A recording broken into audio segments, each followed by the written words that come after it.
Hi, this is me, Dave Letterman. I just want to say one thing. Jay Leno, the man looks like Dudley Do-Right. You know what I'm saying? That big chin prick. Him in his ass. He would still be on his knees in a Hess Station bathroom giving head to large, sweaty black men for dime bags if it weren't for me. I started this late night thing, me, Dave Letterman. God, I hate myself. Here's Howard.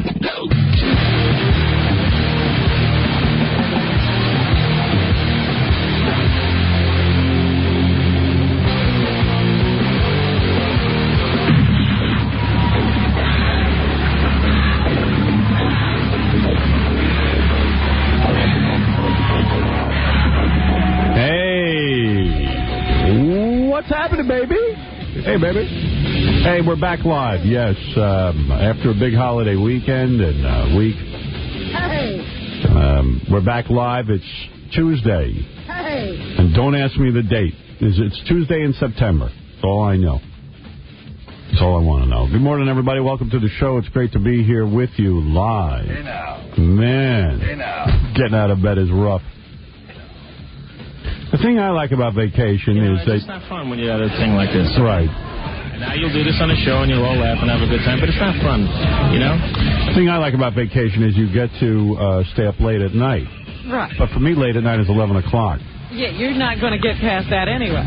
You know, I fall right asleep like a baby. The eyes start to close. Yeah, I'm like, yeah. I'm all groggy and crap. But, yeah, it was a very restful week. I took it easy.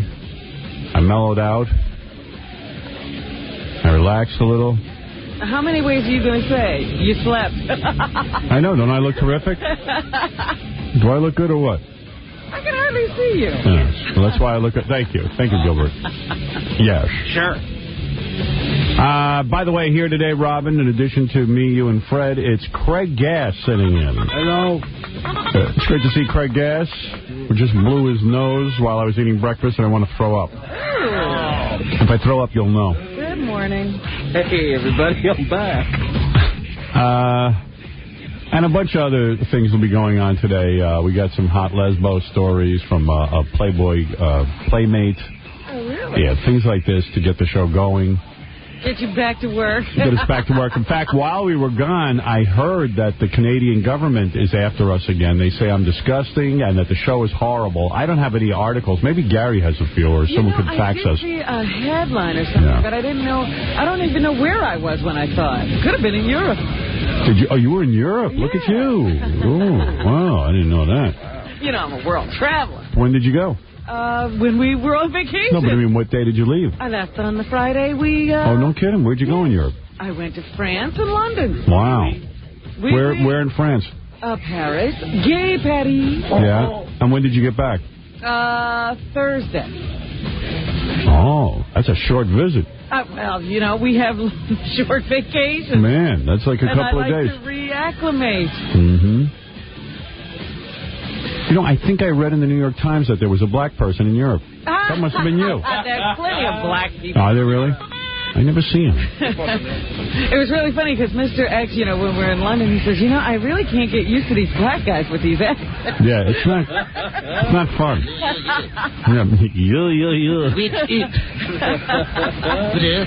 It is weird seeing black guys with British accents. Acting proper. Yeah, acting proper. Hello. Hello, baby. I will not rob you. It is not for your pride. Now, when... never mind. All right, anyway, so...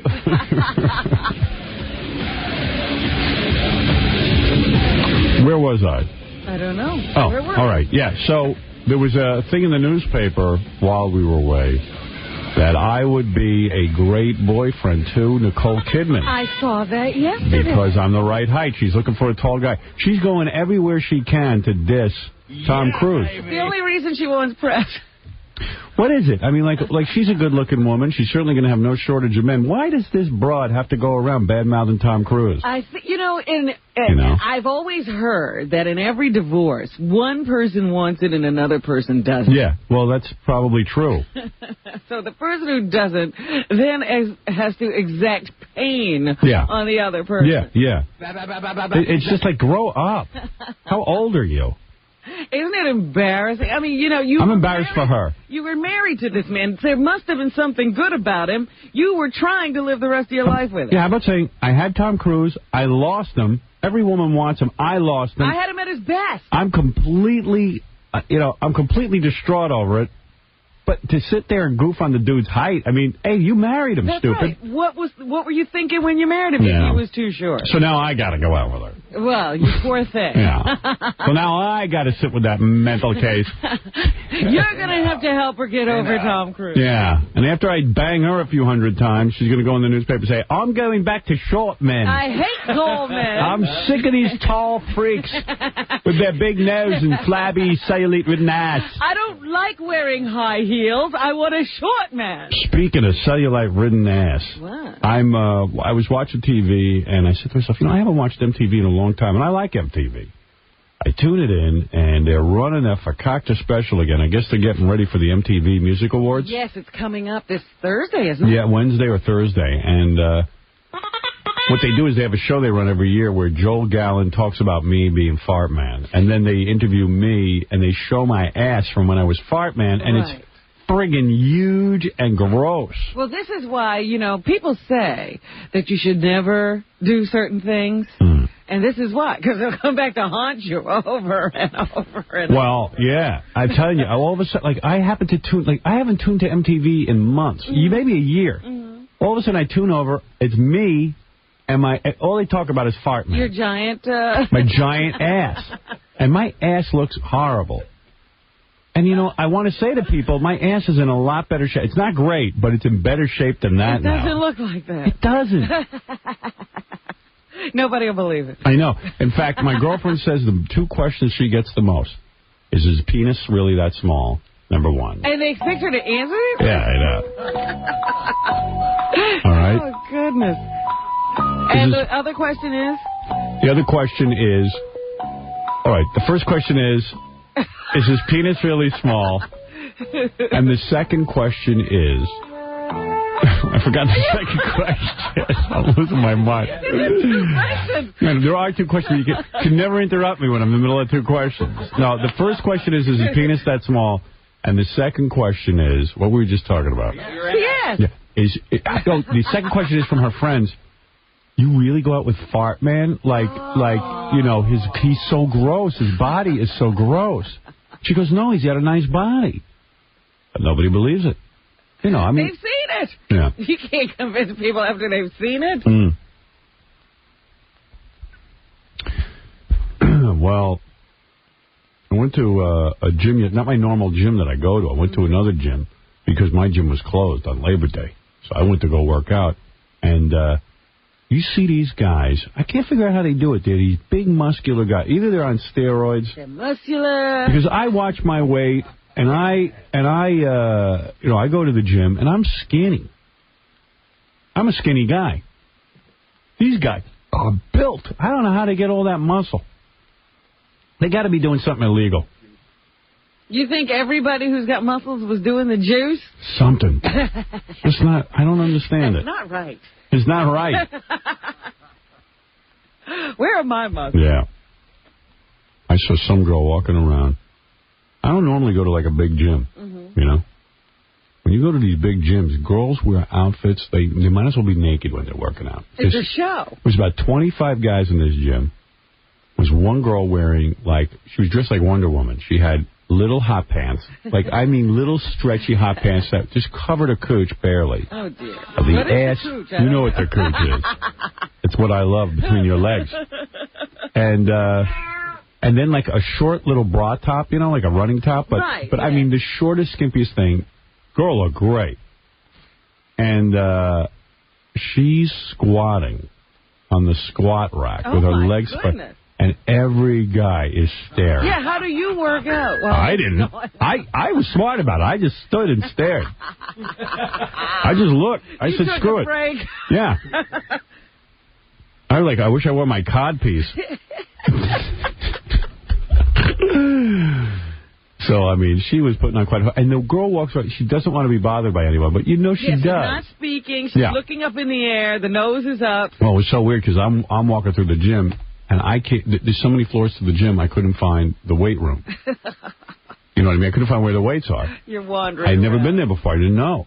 So I see this girl. I didn't even notice her. I just said, "Hey, where is the weight room?" Well, she looked at me like I was trying to hit on her. Dare you? Yeah. So she walked away. Then She wouldn't even answer you? No. And then, had no time. because she probably figured I'm hitting on her. I wasn't hitting on her. I was just looking for the weight room. You could at least answer a person. Wouldn't answer. So then I went up to some dude and I said, "Where's the weight room?" He goes, "Oh, come on, I'll show you." So he's, you can't win. But then I go up to the weight room. She's in there. So now she thinks you're following her. Yeah, right. And then she's doing the squats and the this and the that. And I'm like, wow, every guy just his head turned. I don't know how anybody gets anything done. What a friggin' It's a show. I liked it. Well, maybe you ought to join a bigger gym so you can get this show all the time. Yeah, it was too much. Too much of a show for me, man. I used to go to this gym where Iman worked out. Man. And every time What'd she came wear? in, she had to cover up. Sweats and stuff. Yeah, that's a girl who doesn't want to be bothered. She's trying not to be noticed. Right. But everybody knew it was Iman, so they couldn't work out either. Yeah, every girl who doesn't want to be, bothered knows to wear sweats. Right. Come on. This girl wanted attention. Of course, she was almost, you said her cooch was almost like yeah, but she's walking around like, I don't want to be bothered, But meanwhile, you're naked. Yeah. You're completely naked. What are you doing? Of course you want to be looked at and bothered. There's no way you walk around that way and not want to be bothered. Of course, you could wear clothes. I know she's, I'm entitled to wear whatever I want, but come on. You can't be naked. If I walked around in that outfit, people would look at me, too. Absolutely. Yeah, and disgust. Well, anyway. That's the whole game.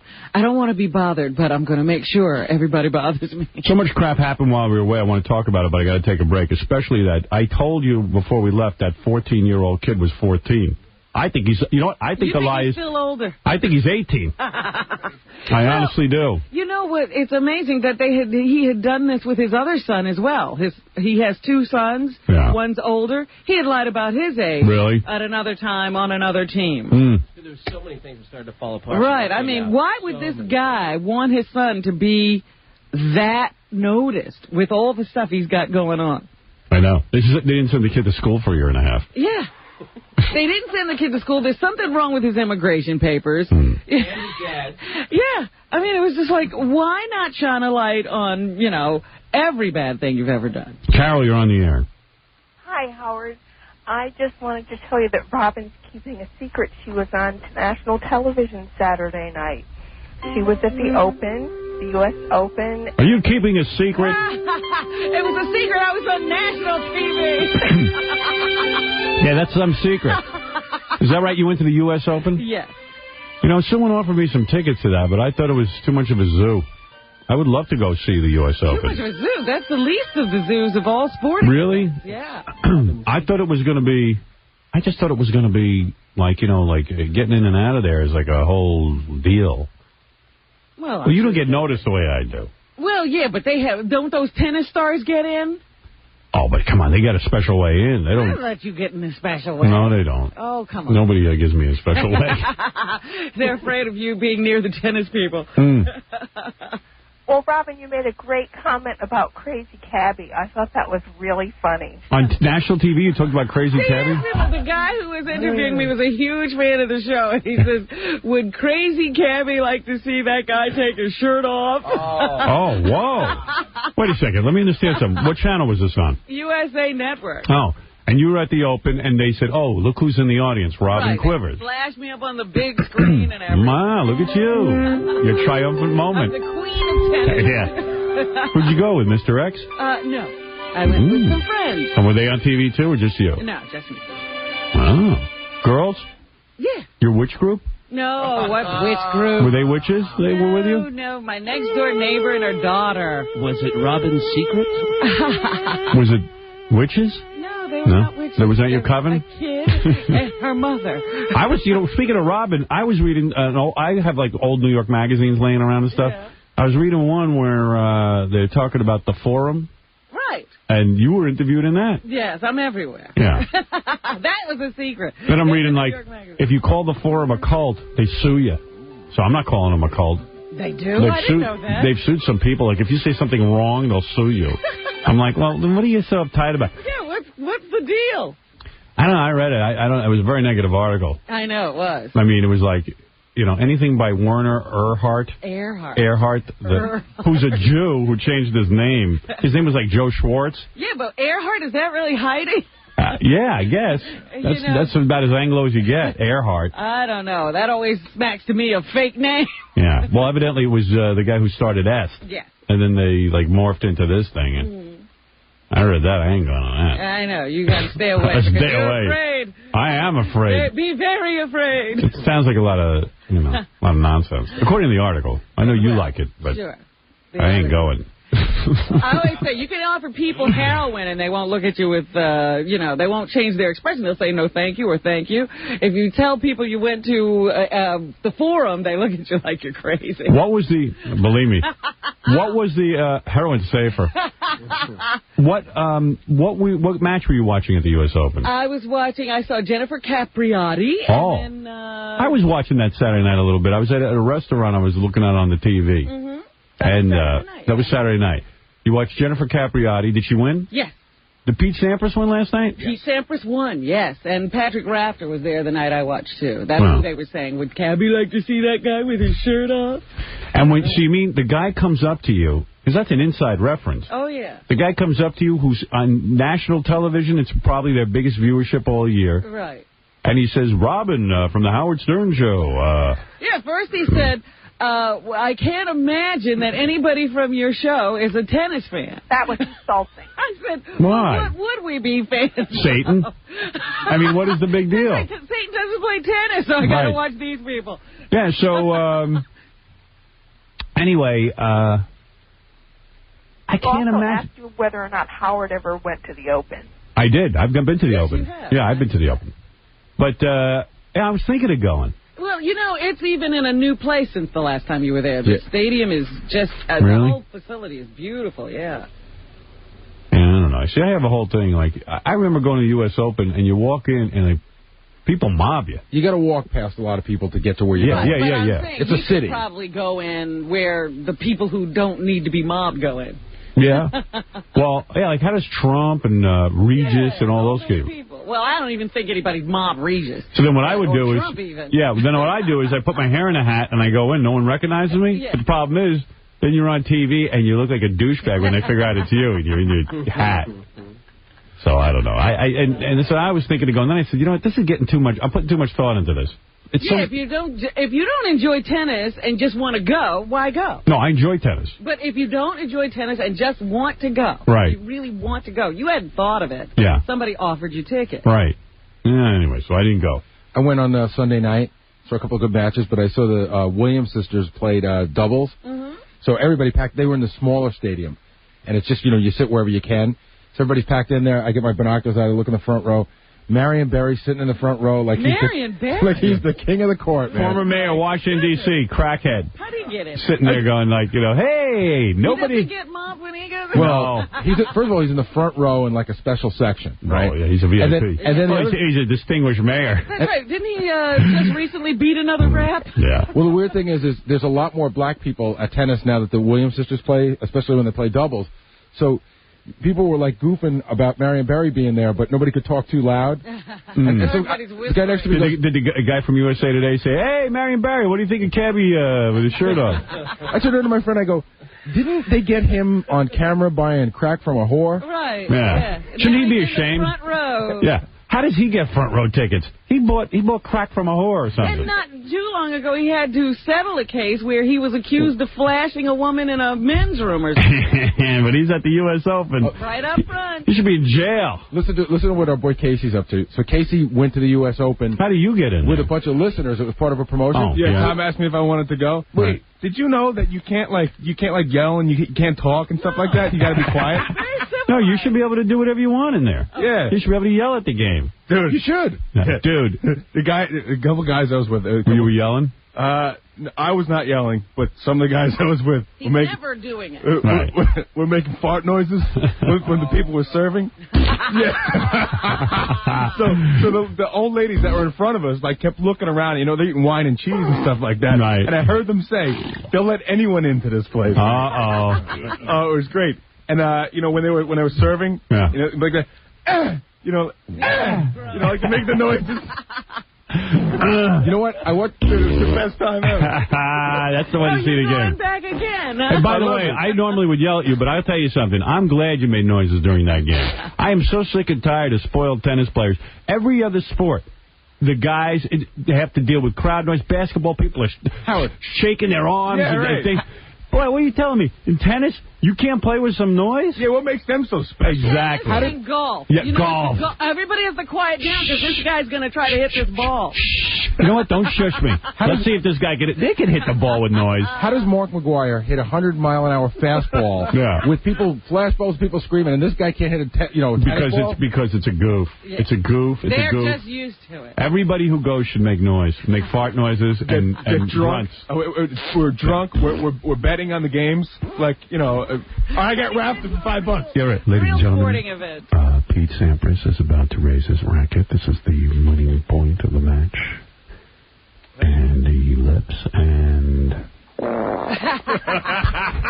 Wait a second. There's KC and his crew making fart sound effects. Then Sampras turns around. How dare you? I can't concentrate. I'm stopping until they stop. I wonder how Beetlejuice would feel about that last one. Yeah. And let's go to Robin Quivers. How would Beetlejuice feel about that? I saw them the other day. Somebody was playing, and a piece of paper, like a napkin or something, floated on the court. They stopped play to remove the napkin. The English lady goes... Can you imagine there's a napkin on the court? Well, there's a napkin on the court. Yeah, so hit the ball, stupid. The English lady in the chair dummy. She goes, attention, please. Quiet, please. The players need quiet. No cameras, please. Quiet. And then everyone quiets down. I know, and you have to wait. It's like school. And I heard the gayest thing. You know how, like, when the women hit, they make the noises? Yeah. I watched, what's that guy, Curidan? Yeah. He was whatever his name, the number one seed. Him and another guy were playing, and they were making noises. It was very gay. Yeah. It's really gay. Because it's like, a guy going, What was the broad that used to make that really weird noise? Monica Seles. Yeah, she's still doing it. She'd go, yeah.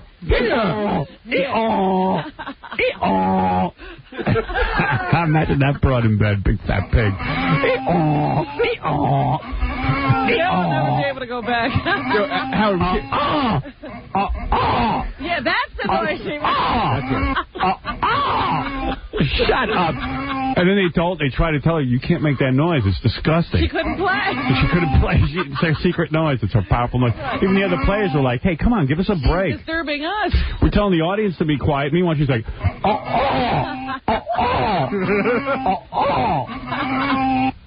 just quiet. Yeah, we're being quiet so we can listen to that. Well,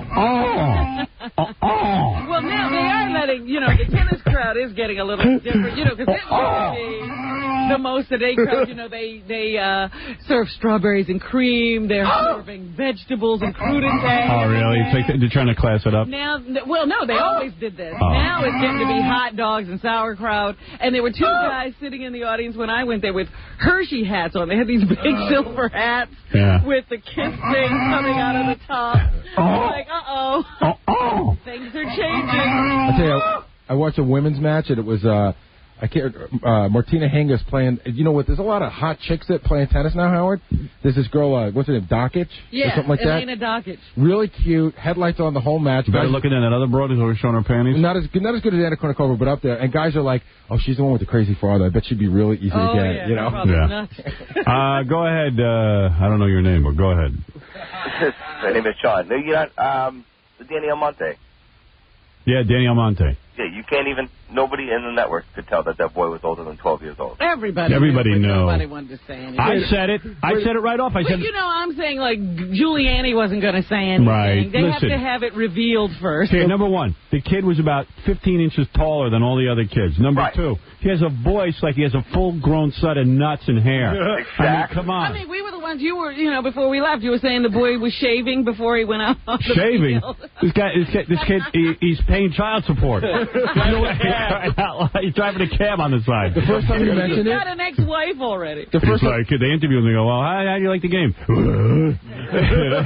The first time you mentioned it, though, on the air, Robert goes, no, you're off. I was just doing the whole thing. She was just playing devil's advocate. But how about all these other kids on the You other don't team? understand the show. Robin is never wrong. I didn't say anything. I was saying, tongue-in-cheek, oh, Howard, come on. A lot of the kids look like kids. I don't remember the conversation anyway, so it doesn't make a difference to me. I mean, Gary really, does. Gary. But it's not fair to all these other little kids. What? It's not fair to all these other little kids. Hey, you know what? It taught him a good lesson. Life sucks. Oh, yeah, that's people cheat.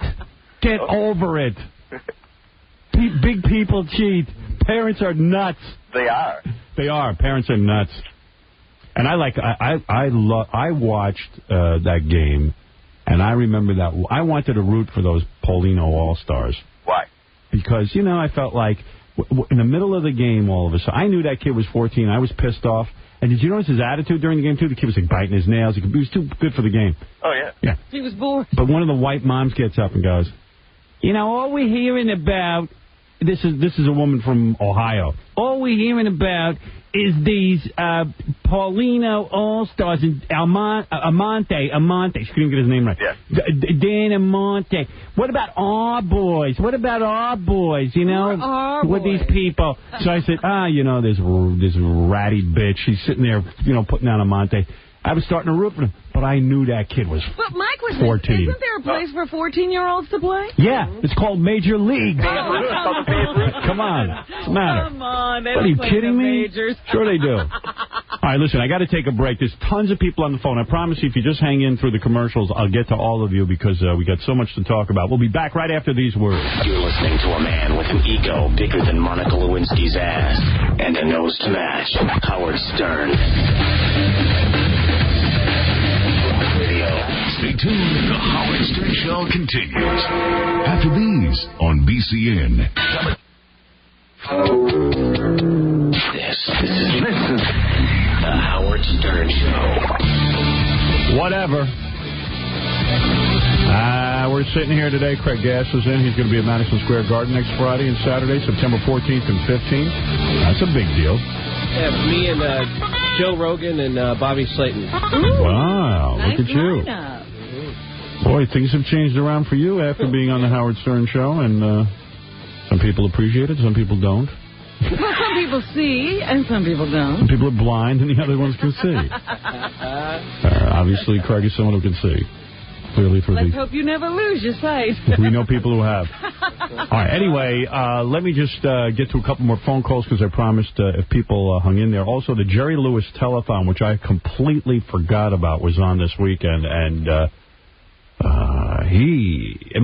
telethon used to be depressing because it's just, D-level celebrities who, I think all the big celebrities realize no matter how much money Jerry Lewis makes, there'll never be a cure for this disease. No. And they find more diseases every time. Yeah. The only way that there's going to be a cure is if we have stem cell research, which I'm going to talk about our president, and really, this guy, I'm going to give you 5 reasons why we got to get this guy out of office. I mean, I want to give him a chance, but he is proving to be a bigger moron than I thought.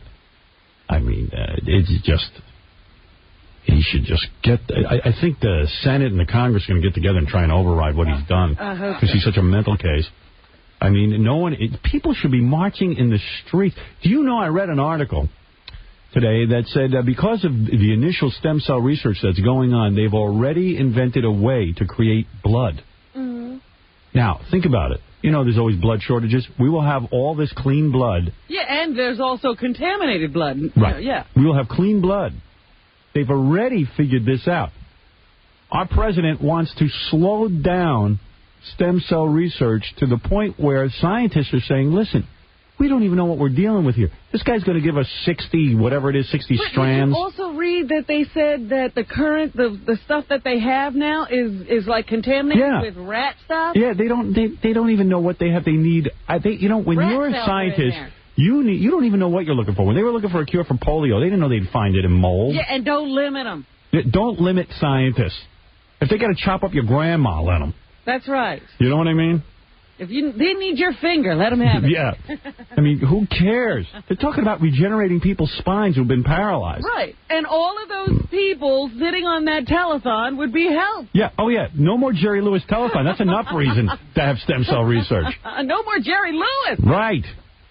I mean, it's unfriggin' believable. And this guy's not a scientist.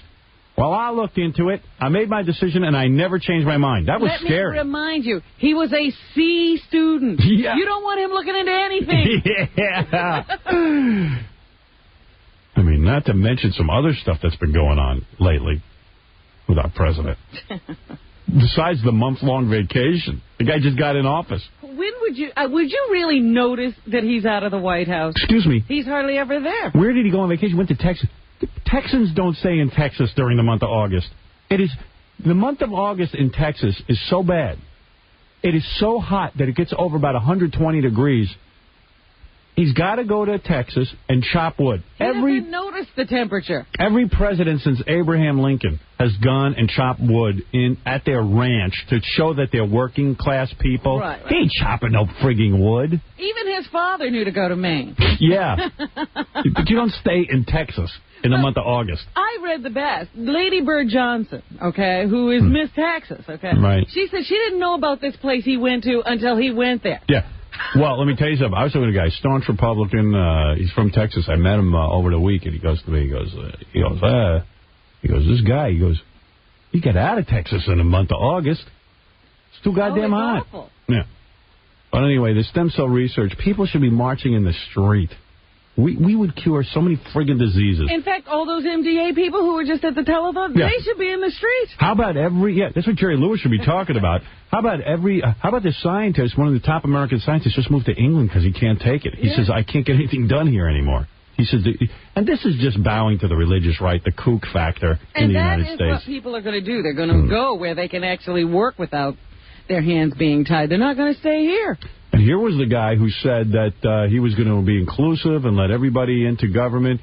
Did you see? He's going to just make it okay for Mexicans to stay in the country, but no other racial groups? Nobody else. Because he's bowing to the ethnic vote? I mean, Texas has a lot of Hispanics. People who snuck in. Yeah. He's gonna give carte blanche to the people who snuck in. He's gonna say everyone who's here illegally can be here. I'm not going to make you a citizen, but I'm not going to go after you. Right. And we're going to make it okay. So you have to say to our president, well, does that mean... What do we mean? Does that mean that other racial groups can stay here, too? It means no. Only if you're a Mexican immigrant. Right. And I mean, how about this whole idea that Bush is going to give government funds to churches and church groups to take care of the nation's problems? Now, think about that for a second. Think about how whacked out that is for a second. You know why? You're saying, hey, the local church will get money. They're going to help. Yeah, the local church. What happens when the Scientologists, when the Moonies, all that are classified as religions go, hey, give us government money. We'll help people, too. But how are you going to feel about that? Even those local churches, I don't know what they believe. Forget about the Jesus freaks and the Jews. Okay, two religions you know about. What about Satanists? Their religion. You got to give every religious group. You're opening the door to every friggin' whacked out religion that's come down the pike. Once you say you're going to give funds to religious groups, you're going to hand over my hard-earned taxes to religious groups. Are you crazy? No, you can't open up that can of worms. This guy's insane. Religious groups are now figuring out just what programs they're going to have. You got to listen to what this guy's saying. Oh, you know what? We're going to get religious groups. We're going to get, he's thinking his local church. He doesn't realize. Once you do this. Because that's exactly what it is. I went to a program at my church. And I was saved. Yeah, it was good. But so we should open it up to the churches.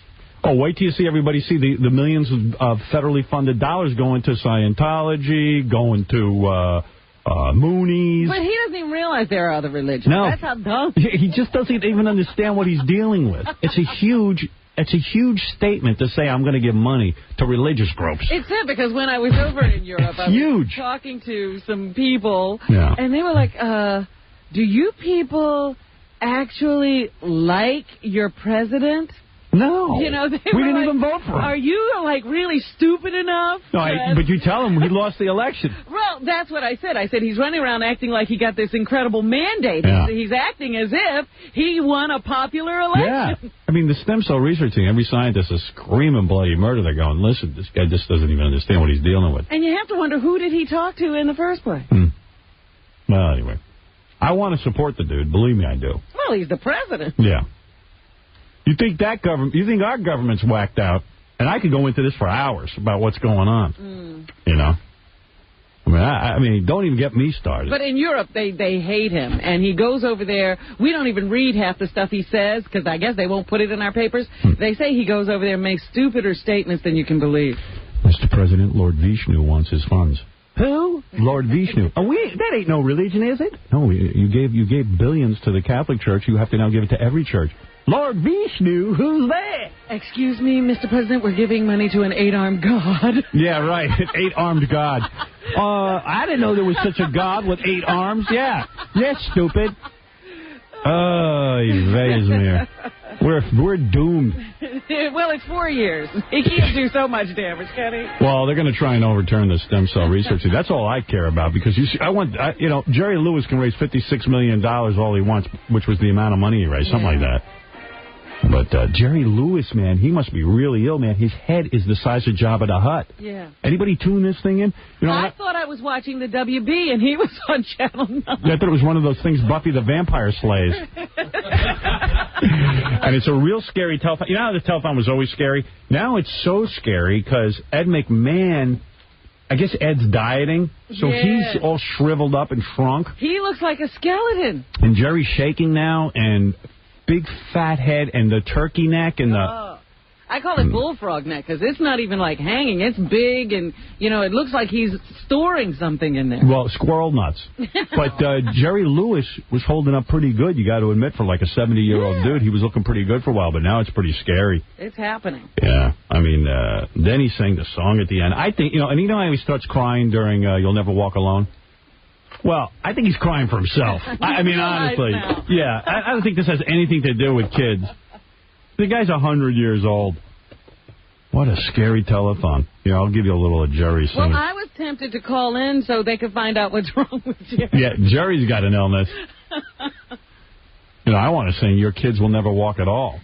Oh. I mean, unless you have stem cell research. Well, I don't know if they mentioned that during the whole telethon. And I'm sure that all of you people at home have got to have a wonderful feeling for being responsible for that number. 56 million? We ought to be able to cure everything. Yeah.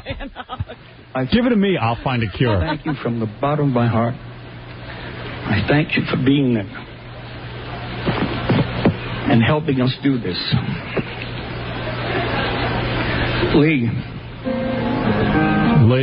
Lee's like, you know what? I'm a professional musician. I got to now play music. Lee would be like, what? Lee. By the way, the guy's name is Bob. Lee, I have a giant head. Lee, my head is 5 times the size of normal human beings. When you walk through a storm, change songs. Head up high. Your big head up high. That's a hard thing to do when you got Jerry's head. Of the dark. When you have a giant head. At the end of the storm is a golden sky. And the sweet... I'd like to think that Jerry's doing this because he loves people, but I'm thinking he's doing it just because he likes to be on TV, and it's the only thing left for him. No offense. And the other thing is they use that Jerry Lewis insignia, the one with him with the skinny Jerry when he was like 18 years old. Right, he's still Jerry from when he used to work with Dean Martin on the logo. Yeah, I think they got to update that. Silver song of a lark. Walk on through the wind. This has got to be the last year. Come on. Through the rain. I think he died 2 years ago. They just prop him up. This is on computer. Though your dreams be tossed and blown, walk on with hope and you'll never... You know what I think about? Yeah. I see Ed McMahon and Jerry Lewis, and they look like two cadavers. And I'm thinking about, they both have, like, young kids at home, like 6-year-olds or something. Yeah. And what are when those kids see Dad? I mean, he's like the crypt keeper. Oof. Like, that ain't right. That's got to be scary. I would think so. Come here, son. They go to another person's house. They go, how come your dad's not scary? Yeah. How come your dad can still, like, function? How come your dad doesn't shake? Walk alone. You will never walk alone. Walk on with hope in your heart, and you will never walk alone. You'll never walk alone. Good night. Thank you. Thank you. Thanks for that great song. How come your dad always cries? Why is your dad crying every 5 minutes? Dad, big pussy. That's too much. I love it. Wow. So, oh man, so much happened while we were gone. So much happened. I don't even know where. I got to play a tape of Gary Garver interviewed Steven Seagal. It's so funny. I'm going to play it for you later in the show. Okay. It's a beautiful thing. So, while we were gone, let me take a few phone calls, I promise, and I'm running out of time. And then I'll tell you some other stuff that happened while we were gone. Terry, go ahead. You're on the air. Terry? Hello? Are you Terry? No, I'm not. I'm George. All right, George. I don't want to talk to you then. Big Kahuna, you're on the air. Big Kahuna? Yes. You're on the air.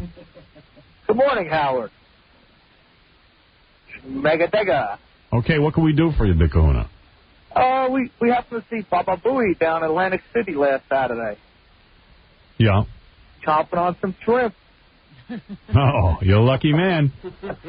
Anybody who gets to see Gary wrestle a shrimp with those teeth. That's a great show. Yeah, that's funny. Well, I was sitting quite a distance at a table playing roulette, and here comes Gary strolling. Now, I saw him from about 100 yards away. You could see the walk in the teeth. Right. I gave him a holler. Believe it or not, I couldn't even remember his name. I had to call him Baba Booey. But he was a perfect gentleman. All right. Took my hand. Yep. Said hello. Told me he was going to get me on the show one of these days. Yeah. There you go. You're on the show. You're on the show. He got you on. He's a man of his word. I had to give a call in. So that's a weird thing. I always run into guys and they always go to me, "Hey, Howard, when are you going to put me on the show?" Yeah, put me on the show. And you know what I always go? I always go, "Hey, we'll get you on there." I always say that. I don't know why. What am I going to do? Because I'm always wondering how they want to be on the show. I know. I don't stop. I don't want to know. So I just go, "Yeah, we'll get you on there." I got a feeling Gary's doing the same move. He sat down at the table playing blackjack with his buddy, like 2 tables over from me. Yeah. And he was like squeaking into his pocket to play $5 tables. You couldn't even play for watching him, huh? Yeah, he ruined your night. No. It was total entertainment. So then he was, he wasn't really getting noticed. He was hiding there. He had his black Pumas on with a black Converse T-shirt. That's his outfit. Like, you know how Mariah Carey always wears, like, belly shirts? Gary always wears his black Pumas. He's a fashion statement. With the white laces. Well, he must not be paying him much, because he sat at that $5 table, I would say, for about a half hour. Then he moved along to another table, and then he disappeared. So, that was Gary. Back. I wouldn't go to Atlantic City, because everyone's watching you anyway. Well, it's bad to sit at a $5 table. Well, it's not that it's bad, but like this guy says, he's reaching into the pocket for every play. It's like no, he really wasn't getting noticed. He was scraping the skin on his fingers when he gets into that pocket. I don't know where. The guy. I was in Atlantic City. Right. I did not have shrimp the whole weekend. Right. I don't know where he saw me eating shrimp. Right. I sat down at a table. I took out $100. Yeah. Got $5 chips, and I was playing like $20-25 a hand. But it sounds like this guy had, couldn't. You played $25 a hand and you had $100 worth of chips? So you had 4 hands to play. No, I started out with $100. Right. And I started, you play like, it's a $10 table. I started out. Gary, you shook my hand. Like you were $2 tables down from me. I was up like $500. So when I was up, I started playing, $25 a hand. All right, there you go. You're playing with the house's money. But he's a high roller. What Gary's a high roller. Why are you saying Gary's not a high roller? He's a high roller. You know what? I got rated, and I'll tell you exactly what my rating was. I played an average of $23 a hand for 3 hours. Oh, see there? I'm not a big roller. Wow, look at you. It's medium. Wow. You must be paying them too much. Yeah, you're making too much money. Go after the medium rollers, they'll be calling. Exactly. Gary, I caught you. You shook my hand as soon as you came down the aisle. Gary got comped a French fry. I got nothing. Exactly. Right. All the medium rollers are here tonight. They clocked me at $23 an hour. He was such a high roller. He was there for I would say a half hour, and he came back. He had a white shirt on. He had to change his shirt. He was sweating so bad playing up. Did you wear your Pumas? Yeah, I wore my Pumas. Let me see. What laces you got? Today I'm wearing Converse. Nice. And then you had to change your shirt, right? After about a half hour. I don't remember changing my shirt.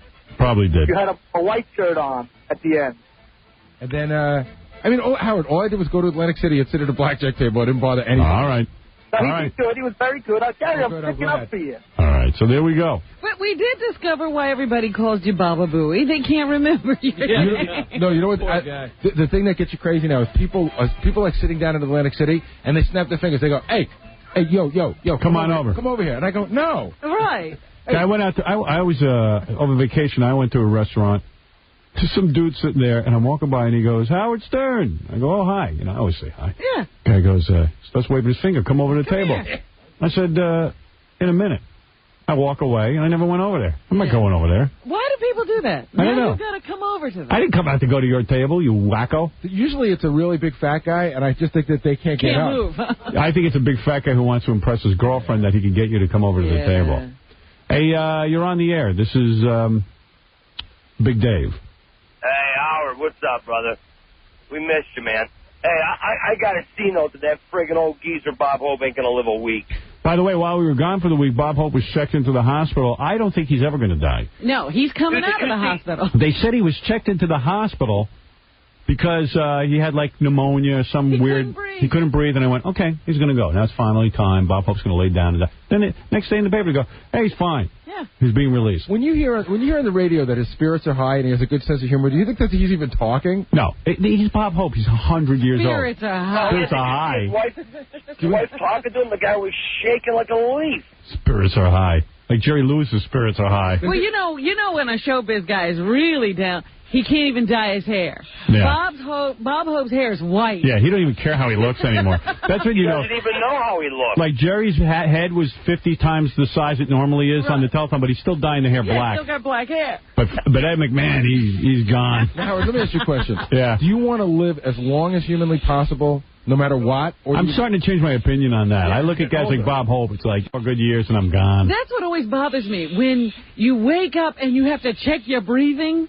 Depends. Like, you see, my dad's like almost 80 years old, and my dad's in real good shape. I mean, he's having a good quality of life. But so Bob Hope was in great shape at 80. He really was. So I'll go on until, and then would you like to euthanize me? Then how do you get out of here? Nobody will let you out. Yeah. Kill yourself.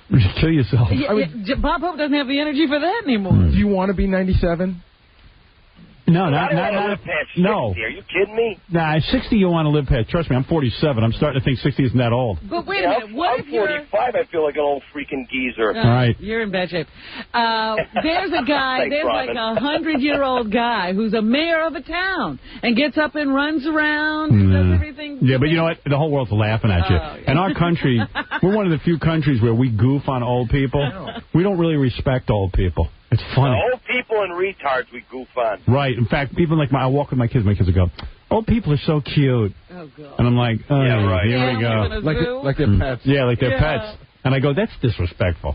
You can tell now. Yeah. I can see that it is. When you go there, years ago, you were your kids. old people, you know what? Them and watch them dirty themselves. Yeah, old people aren't cute. No, not at all. If you're saying they're cute, you're goofing on them. Robin's cute. Thank you. If you can't go, if you can't go to the bathroom by yourself, it's time to go. It's not cute. It's not cute. Fun or funny. Yeah. Lewis, you're on the air. Howard? Yeah. Hi, I was listening earlier about the George W. Bush thing, and actually, legally, he can't give money to any religious groups.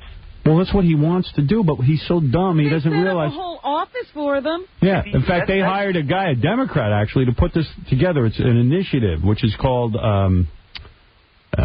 shoot, I can't think of what the initiative is, but it's a whole program where, since we, can't solve a lot of problems, we're just going to funnel money to the church, and the church is going to take care of all our problems. And pray over. What he doesn't realize is, you can't just give money to the Catholic Church or the, Actually, it's illegal. Our Constitution guarantees the separation of church and state. Well, yeah, in order to do that, you would have to create an amendment in the Constitution. All right. Thanks for the call. You're giving me a headache. Keep thinking that. He's consulting with the Pope on stem cell research. Another guy knows nothing. Right. Anyway, so the whole guy who could use some. The whole thing goes to hell when you go, all right, the local church will give some money to. You can't give money to a local church and then leave out Scientologists and Hindus and Santeria, devil worshiper, anything. You can't leave out anything that calls itself a religion. Anything is now going to get government money. He doesn't see that. He doesn't understand it even. You can't just pick and choose. Farrakhan and all those the Nation of Islam will get as much money as the Catholic Church. Think that's a good idea? With the preaching of hate? I mean, what are you doing, You're maniac? going to learn to stop drinking and hate the Jews. Yeah. We're going to funnel all this money to hating the Jews. You don't need money to hate Jews. You can hate Jews on your own. How much money do you need to hate the Jews? It's free hating the Jews. I know guys hated the Jews for years. They never spent a penny on it. Oh, man, it's just too friggin' weird. So while we were away, I guess some DJ on Hot 97 or something. Star? Yeah, whoever that is. I don't know. Star and Buck Wild. Yeah, I know they sent me a letter about a couple of months ago talking about how they want to be movie stars and they're not really competing with me. And I don't even know what it was. I don't even know. But I love the name Star and Buck Wild. I don't know who Buck Wild is. I just keep reading about Star. Yeah. So anyway, one of the DJs got on the air and played a plane crash sound effect of Aaliyah. Aaliyah, the girl who died in the plane crash? Well, he was talking about it, and they did the... Yeah. All right. So the guy got in trouble for it. They suspended him. I think they're going to fire him or something. Well, he's still not on the air. He's still not on the air. So as soon as he's interviewed, what does he say? He goes... Well, I grew up listening to Howard Stern, and they're always doing stuff like this, so I thought it was... Notice none of these Howard Stern clones will ever invoke my name and say, hey, he's a huge influence, this is a guy in our industry who I copy, I do everything. What I do is, some of these guys do my bits better than I do because they remember them. I can't even remember them. Yeah, they're still doing them. You've given them up. On any given day, sometimes they're better. Because they've memorized it. It's like Elvis impersonators sometimes are better than Elvis himself. It's the funniest friggin' thing. I go, hey, that is a good bit. I did that 10 years ago. Those guys remember that. But notice as soon as they get into trouble, these guys, they bring up my name. Yeah, I read that, and I was like... Yeah, it's the Howard Stern defense. Take it on, you did it. You're the guy who's saying, hey, we're doing our own thing over here. We don't imitate you. Well, how come the Grease man, when they fire him, Howard Stern, all of a sudden he knows Howard Stern. When you interview these guys and they're doing well, they're like, I never even heard Howard Stern. I don't know anything about it. Oh, I'm doing my own thing. Yeah, then they get into trouble. Well, Howard Stern does it. Howard Stern did it. I listened to him my entire life. All I'm doing is a Howard Stern impression. I heard Howard do this, so I did it. Yeah, suddenly they all come clean. Oh, I've been listening to Howard my whole life. I thought you were allowed to do this. Like, I wrote the book. He grew up on you. Yeah, he grew up on me. I think he threw up on me. He might be another one of these 40-year-old guys who grew up on me. Anyway, so everyone's talking about that Aaliyah. How do you say it? Aaliyah. Aaliyah. I think it's Aaliyah. Oh, please. Whatever. That's how it's spelled. I think nobody's going through all that. When she grew up in Detroit, her name was like Jane. But Aaliyah went down in a small plane. And the reason she went down is, like many people in show business now, they go around with these big, fat, black bodyguards who I don't even know what your training is as a bodyguard. You're just big. If you fall on somebody, you'll hurt Yeah, but the thing is, and I see this, I go to some showbiz parties, people walk in, anybody who's really big, big star, they walk in with fat black people. Obese black men. And I'm not even sure these guys can handle themselves. Or move very fast if you need them to go fast. I think, Aaliyah, I just want to look skinny. So you walk in with fat people. I don't know what's going on, but I am telling you, this is a phenomenon that is going on all over the place. Everywhere you go now, white people, black people, they travel with black people. It kind of gives you street credibility if you travel with black people, but it's got to be fat black people. People who, are completely out of control with their eating. So why did the plane go down? They're saying, number one, the plane really was for like 4 people. They stuffed like 8 people in there. And equipment. And 2 of the guys are over 300 pounds. Wait a minute. The pilot weighed 2-something. And the bodyguard weighed 300. Right. And they 2 bodyguards. But they only had room for the rest of the people. There was only 280 pounds left in the whole weight capacity for the plane. So the plane, of course, on takeoff went down. It's unbelievable. They said they didn't give the weight to the other 5 people, but 5 people who've got to weigh more than 280 pounds. Absolutely. Unless they're Beetlejuice. So anyway, we're sad to see Aaliyah go because I always thought I was going to hook up with this chick. Aaliyah. Whatever. I thought I was going to hook up with her. But she did like you. She is a big fan of mine. And I had a fantasy that one day I would have sex with her. I'm not kidding. You waited too long. I did. I thought I could have gotten her because she had nice things to say about me. There's a lesson here. Don't wait. Yeah.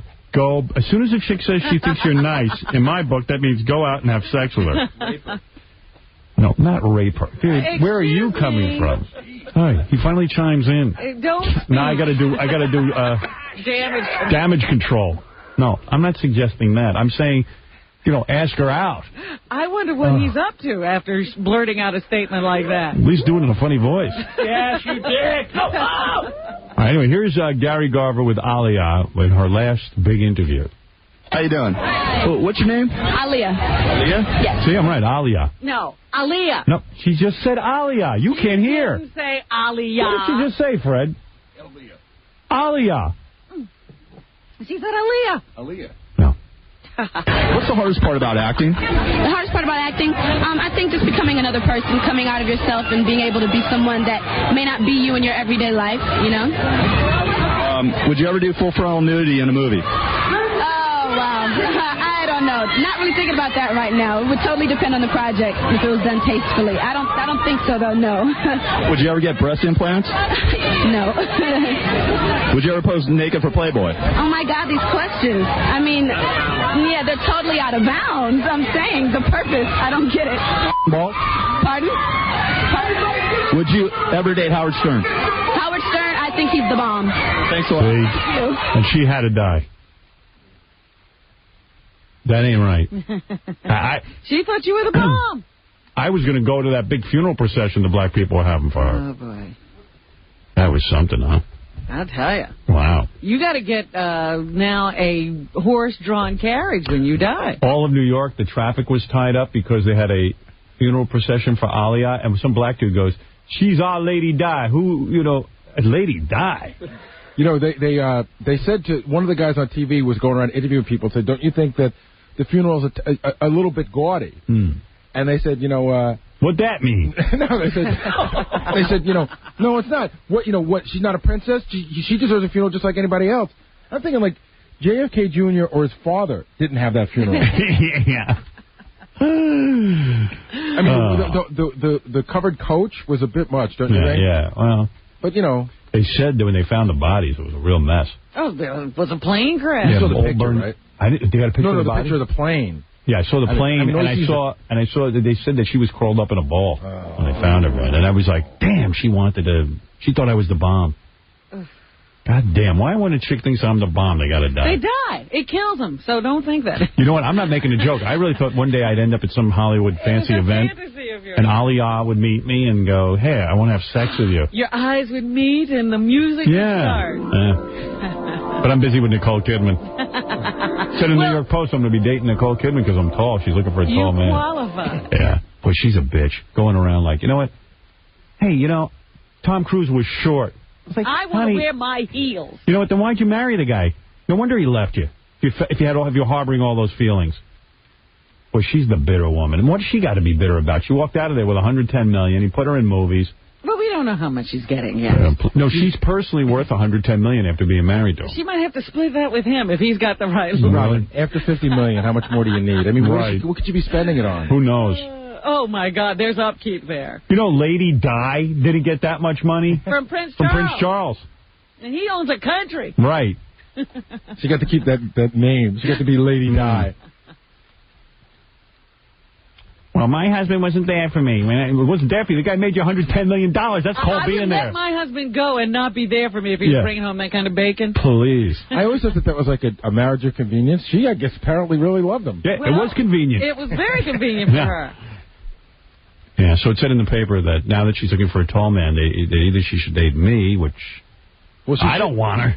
But who are those other two they were proposing? Letterman, who they say is 6'3". I don't believe that. No. And one of the photographers at the New York Post threw his picture in there, too, which I thought was kind of funny. Oh, my God. Who is this guy? Anyway, hey, let me put my picture in. I'm 6'5". I'm tall. She might like me. He was a 6'5" dude. But if she wanted to piss Tom Cruise off, wouldn't you be the perfect guy to date? Yeah. Oh, I'm the perfect guy for any woman to date to piss their ex-husband off. Oh, that's a great idea. Yeah. Oh, man, I'd foul her. What a great idea. But I'd be honest with her. I'd say, listen, I hate you, but I'll have sex with you. But when she calls to talk about the kids, when she calls Tom Cruise, they got to talk about the kids. Oh, by the way, I'm dating Howard Stern. I'm not going to tell him everything that went on between us. Yeah. You bet!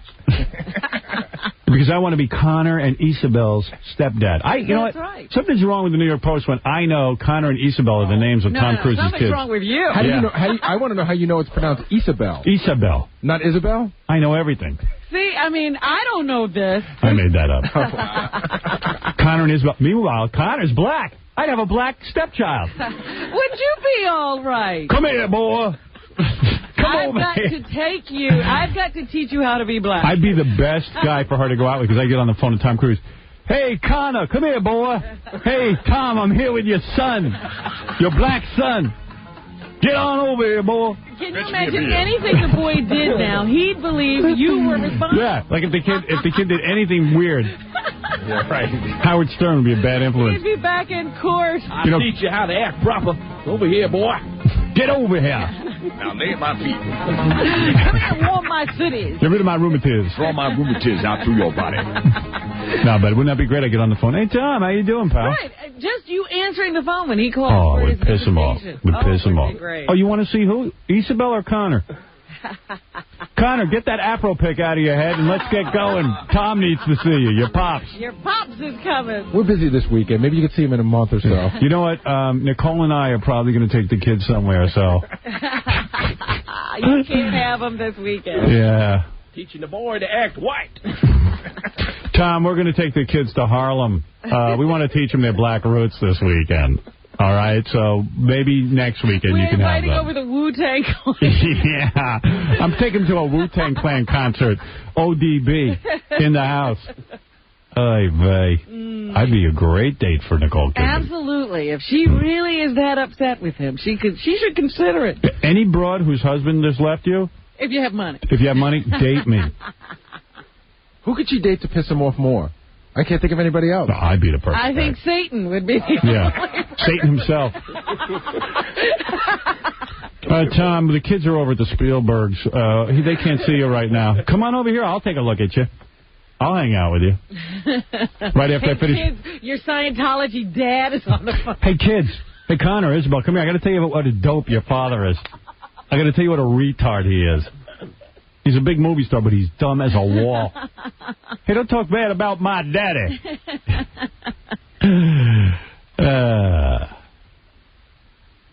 Well, anyway, I got to take a break.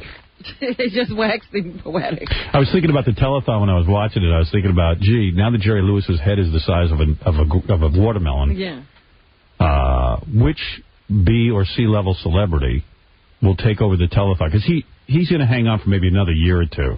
He can't live much you know longer. who's been vying for it for years? Tony Orlando? Yeah. He'd be good, but his head is growing. He's also not big. He's not big enough. Yeah, but you know what? You got to get somebody who is big. Who's going to do this? Okay, Rosie O'Donnell has a big head. What's that guy's name from 90210? Jason Priestley? Jason Priestley would be perfect. Jason Priestley? Yeah, but he's not, he can't take over. No one's going to donate money. No, nobody feels sorry for Jason Priestley. John Stamos? Stamos would be good. You think? Perfect. John Stamos is going to replace Jerry Lewis on the telephone. You're going to give money to John Stamos? Yeah, sure. Good-looking guy. Yeah, bring his wife on. Yeah, exactly. Make a strip. Pay her. You know, pay him to bring his wife on. There's no one who could replace Jerry. When you think about it. Alan Thicke? No, because Alan... First of all, no big-name celebrity. It's like a Julia Roberts. Think of somebody like Alan Thicke in personality, but with 100 times the ego. You know what I mean? You got to have that incredible ego. Jackie Marling? How about Nathan Lane, someone like that? Or Robin Williams? See, but Robin Williams won't take it over. That whole homeless thing. He's too talented now. You know what I mean? Right. Jerry did it when... Yeah, he wasn't making movies anymore. See, if you get someone like David Hasselhoff and stuff, the telethon will be over. Right. They'll only do it for 1 year. That's right. The telethon will last one more year, and that'll be it. Yeah. How about Florence Henderson? Oh, no. So she's already doing what? She does the one with Dennis James. Dennis James is gone. He's dead. He is? She can move on. Oh, my God. So. That's terrible. So. He is dead. Yeah, he's gone. I think you should get like 4 porno stars. You know who would be good to... I thought about this. You know who would be good to replace Jerry Lewis? Who? Arsenio Hall. Like, his career is kind of over, but he's still big enough. He got a name. Yeah, and he could do it. Do you think the Midwest would take to a person of color hosting the... Yes, because Arsenio is considered friend of the white man. And you could feel good about yourself. Yeah, you can feel good like I have a black friend. I like Arsenio. Although if I start dating Nicole Kidman, I might have Tom Cruise's black kid host. Oh, geez. Connor, come here. What is it, stepdad? You're going to be hosting Jerry Lewis Telethon. Why, thank you, Paul. Goody. I'm going to come on as a guest. Help me raise money for cripples. Come on, boy. Limp over here. And you bring your daddy, Tom Cruise. But you know what? The other thing is, though, these people at the telethon now, they look like, they could take off any moment. Like, you could launch them into space. They've got so much equipment attached to them now. Yeah. You know what MTA is doing, because they're hooked up to computers and life support systems, and they're running around. Yeah. And the wheelchairs move on their own. They got machines there that'll help you go to the bathroom, wheel you around, and help you write a term paper. All right, listen, I got to take a break, because it's been some 40 minutes or so since I broke last. But when we come back, we'll continue talking about everything that happened while we were gone. But first, these words. You say that you knew Sandy Koufax. How about Amelia Earhart? Amelia Earhart, casually. The Easter Bunny? Frequently. You know what time it is? No. Isn't it time for you to propose? Don't lie about your name. How do you mean? Enjoy the book. Wow, I'm just asking a question. Will you see Fault Man, Larry? What an entertainer you are, Larry. I want to marry you myself. The Howard Stern Show. The Howard Stern Show continues after these on WBCN. Boston's Alternative Rock. WBCN.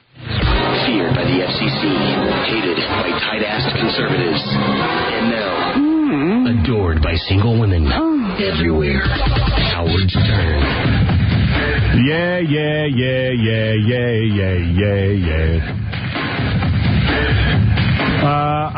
I got to play you this first. I'm going to get to a guy who wants to be your lifeline, a millionaire for sports. Oh, wonderful, because I'm still trying to get that all together. Right, he's holding weight. And then I got to play you Steven Seagal with Gary Garver because it's really funny. But hold on a second.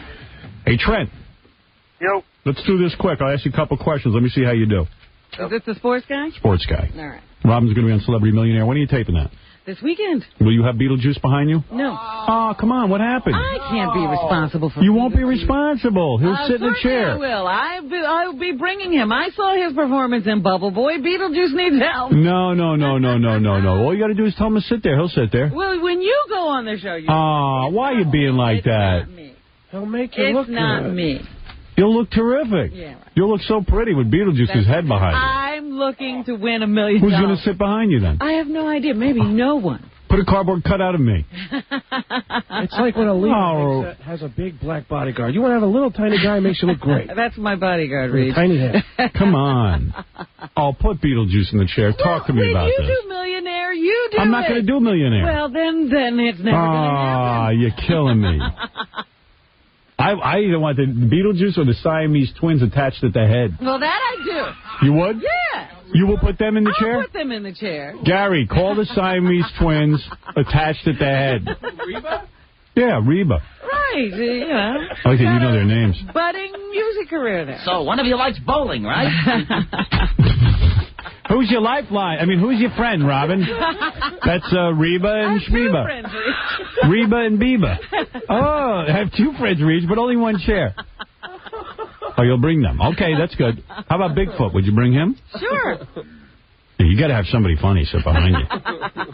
I don't know if Reba will do it with her sister, but... Well, you got to have both of them if one of them won't do it. Oh, that'd be great. I understand you brought a man named Gary Retard with you? See, I see what you're saying. Beetlejuice and Gary the Retard are too out of control. Yeah, right. you know, they have to have people and, you know, all kinds of things. All right, you got a point there. You never know what shape Beetlejuice is going to be in. Right, he could be drunk. All right, well, let's either get Bigfoot. Who else? Well, Bigfoot has to be now flown in. Well, that's all right. We'll fly him in. It's not going to cost you a dime. The other thing I like is, because I got to watch somebody, because they always put someone behind you. Oh, yeah, they even have a thing on the thing. They send you this form to fill out. Who will be your audience friend? Oh, yeah. You'll have to have the twins join at the head. Let's meet your friend, Daniel Carver. And where's he from? What are your answers? Oh, he's in the Ku Klux Klan. And what do you do, Daniel? I build... I hate white people. I mean black people. And niggers. Yeah. Is there a lot of money in that?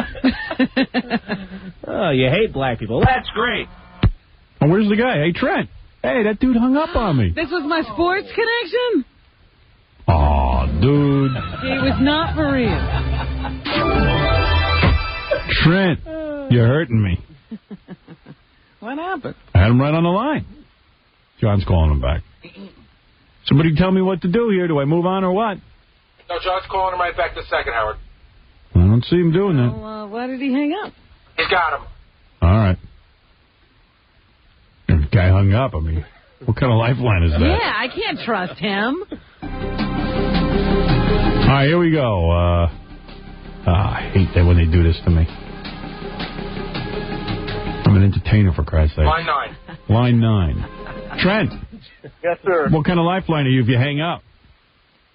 Well, he called my cell phone. I don't know. What kind of interns you got over there? Who wants you on the cell phone? I don't know. That's what I'm on. I don't want you on a cell phone. John, how many times did I tell you I don't want a guy on a cell phone? I don't know. All right, here you got both my numbers. All right, Trent, here we go. Answer these questions. What NBA team has retired the most jerseys? It's Boston Celtics.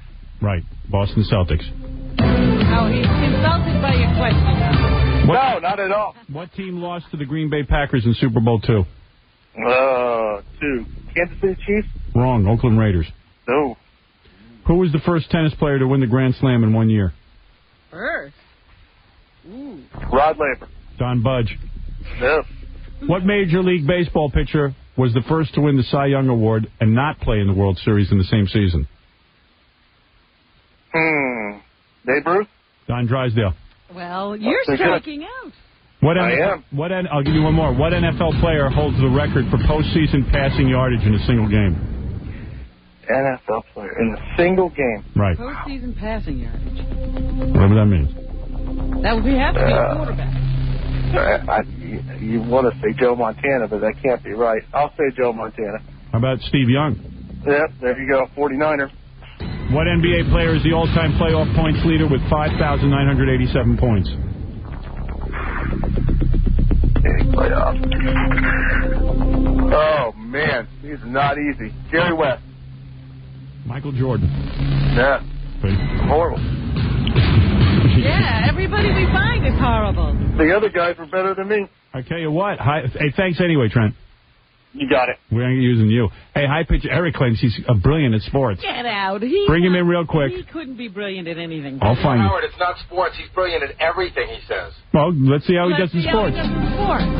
He's a moron. How come he's never challenged Fred if he knows so much? I've talked to high pitch Eric. He's an idiot. He knows nothing. I think he's retarded. I'll be honest with you. I ain't saying it to be funny. You really think I think he's retarded. mentally delayed? Yeah, you're mentally delayed, dude. Weren't you in the idiot class at school? No. Did you go to college? No. Why didn't you go? Weren't you in the class where the teacher, you stay in the same room? Yeah. And the teachers change?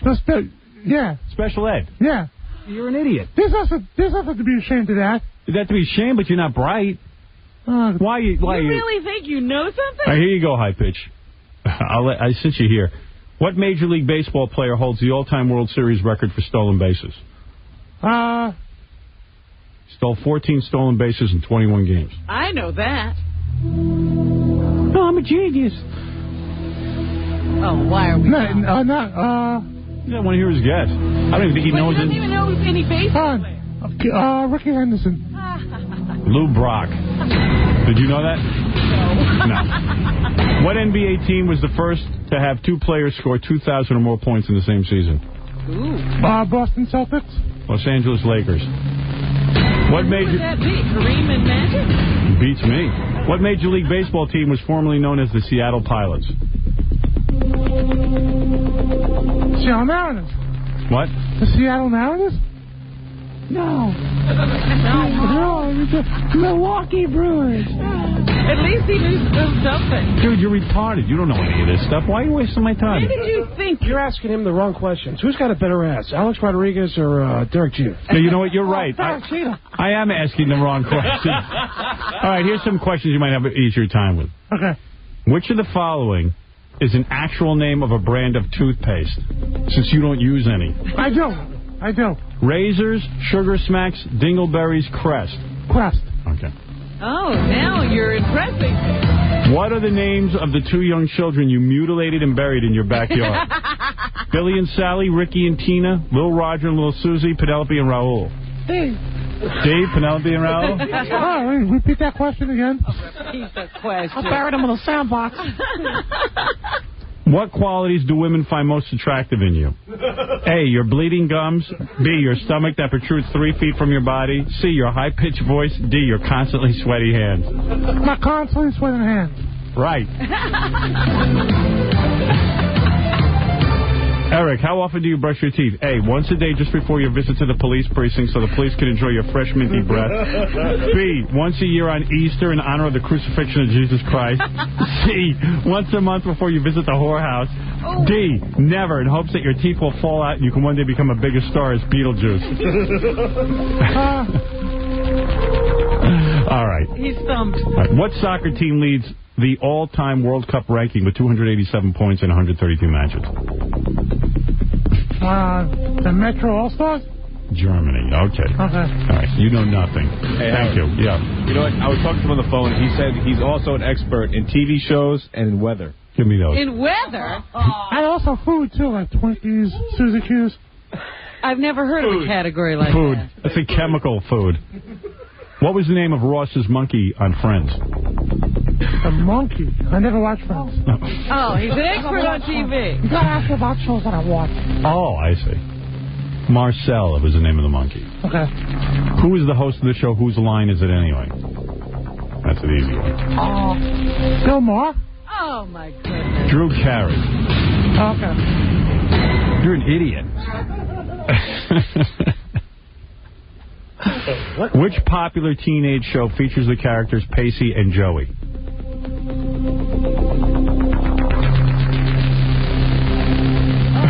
Pacey and Joey. You're an idiot. How could you be on trivia questions? Dawson's Creek. I never watched that. Well, how could you be an expert? What role would you best fit in on the show Life Goes On? What game show is hosted by Ann Robinson? Here's an easy one. The Weakest One. There you go. Finally. Who's the name the actor who joined Spin City after Michael J. Fox.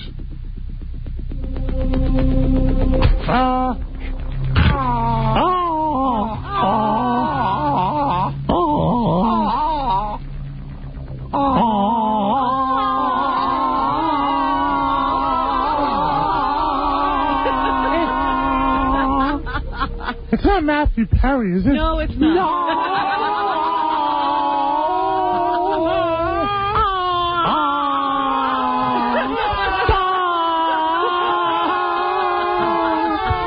It was Charlie Sheen. That's right. Oh, that's what I said. That's right, Marcel. What are you, a weather expert? Yeah. All right. It's because he watches all the news channels. The weatherman. He said. What is the study of weather called? First of all. Meteorologist? Okay. No, not meteorologist. Meteorology. Get out of here. What do you use to measure humidity? Thermometer. Oh. It's actually called a hygrometer. I thought you were an expert. I am. All right, here's an easy one. What are the 3 main types of clouds?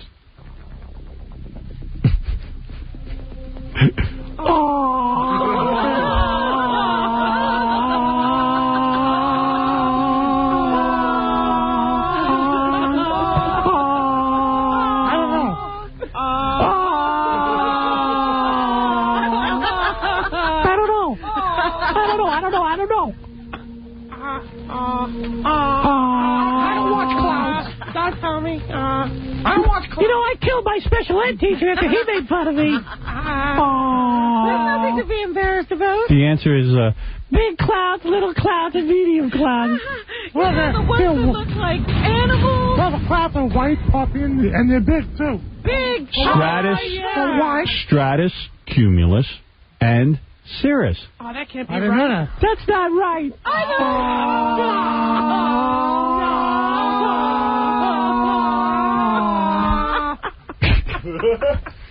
What does the Beaufort scale measure? It measures the wind? That's right. Uh-oh. What the hell? That's right. How you like me now, bitches? Come on. Come on. Bring it on. Yeah, I'm a retard. I know the expert. Now you're a retard. Yeah, Shay. Something else. Go ahead. I'm on a roll. 50 questions I got wrong. I got one right. What do you say, huh? I was just warming up. And finally, what continent gets the most tornadoes? All right, name a continent. What is a continent? North America. All right, but what is the continent that gets the most tornadoes? South America. No. North America, South You don't know anything about the weather. I don't know anything about the weather either, but don't say you know something. What is a continent? It's actually North America. Hey, Howard. He's looking a lot more fat now, isn't he? Yeah, with his head shaved. Yeah, as soon as he gets dumber, he gets a lot fatter. Yeah, last time we weighed him, he weighed 304, I think. I bet he weighs more. Let me see. Get on the scale. You haven't gained any weight, have you? Nice sandals. Those 2 footprints. See those 2 footprints? Step on them. Step on him? Yeah, step on them and just stand there. No. Stand there and don't move. Oh. wait. I think his foot's. It's not on the scale. Get him on the scale. You can't even do that. Look at those sandals. He's got. He is vile. That sounds offensive. I've never seen the scale shoot up like that.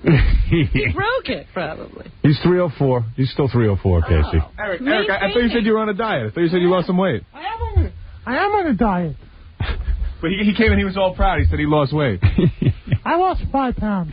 In your hair. On the Beaufort scale, I'm 295. No, I lost 5 pounds. I mean it. All right, anyway, Eric, you are not going to be one of Robin's lifelines. You're not even going to get to sit behind her, even though you're odd-looking. Yeah, I'd take Eric to sit behind me. Yeah. Howard, I just made another observation. You got to see his toenails. It's the most disgusting thing you've ever seen. Why? What's wrong with them? The nails are like all big and like green and greasy. Look. I had a bad infection in my toes before. Oh, my goodness. Wait, I got to look. Oh, my God. Why would you wear sandals and let people see that? Maybe he has to. Do you have to wear sandals? My feet sweat all the time. Oh. Craig Gass looks like he would throw up. Oh, look at the other foot. Oh, my God. What's wrong with him? Why don't you at least cut them? I cut them. But if I cut, my friend cuts them for me. But if I cut them myself, I cut them too short. But why are they that color? He didn't paint them that color. Oh, you're a genius. They're infected. They're green and or scaly and white. My right toe was infected. The others are just bad. Actually, the other toes are good. You have the ugliest feet I've ever seen on a man. Oh, my God. Big, thick balloon legs. Look at his cankles. Look at those. Yeah, you have cankles. You know what cankles are? No. There's no ankle. It's just straight up to a leg. You have cankles. Oh, they are straight. Look at that. There's no ankle. How is it Aaliyah died and Eric lives? Eric's still here. You look like a diseased guy in India. It's like you don't even live in this country. Like there's no.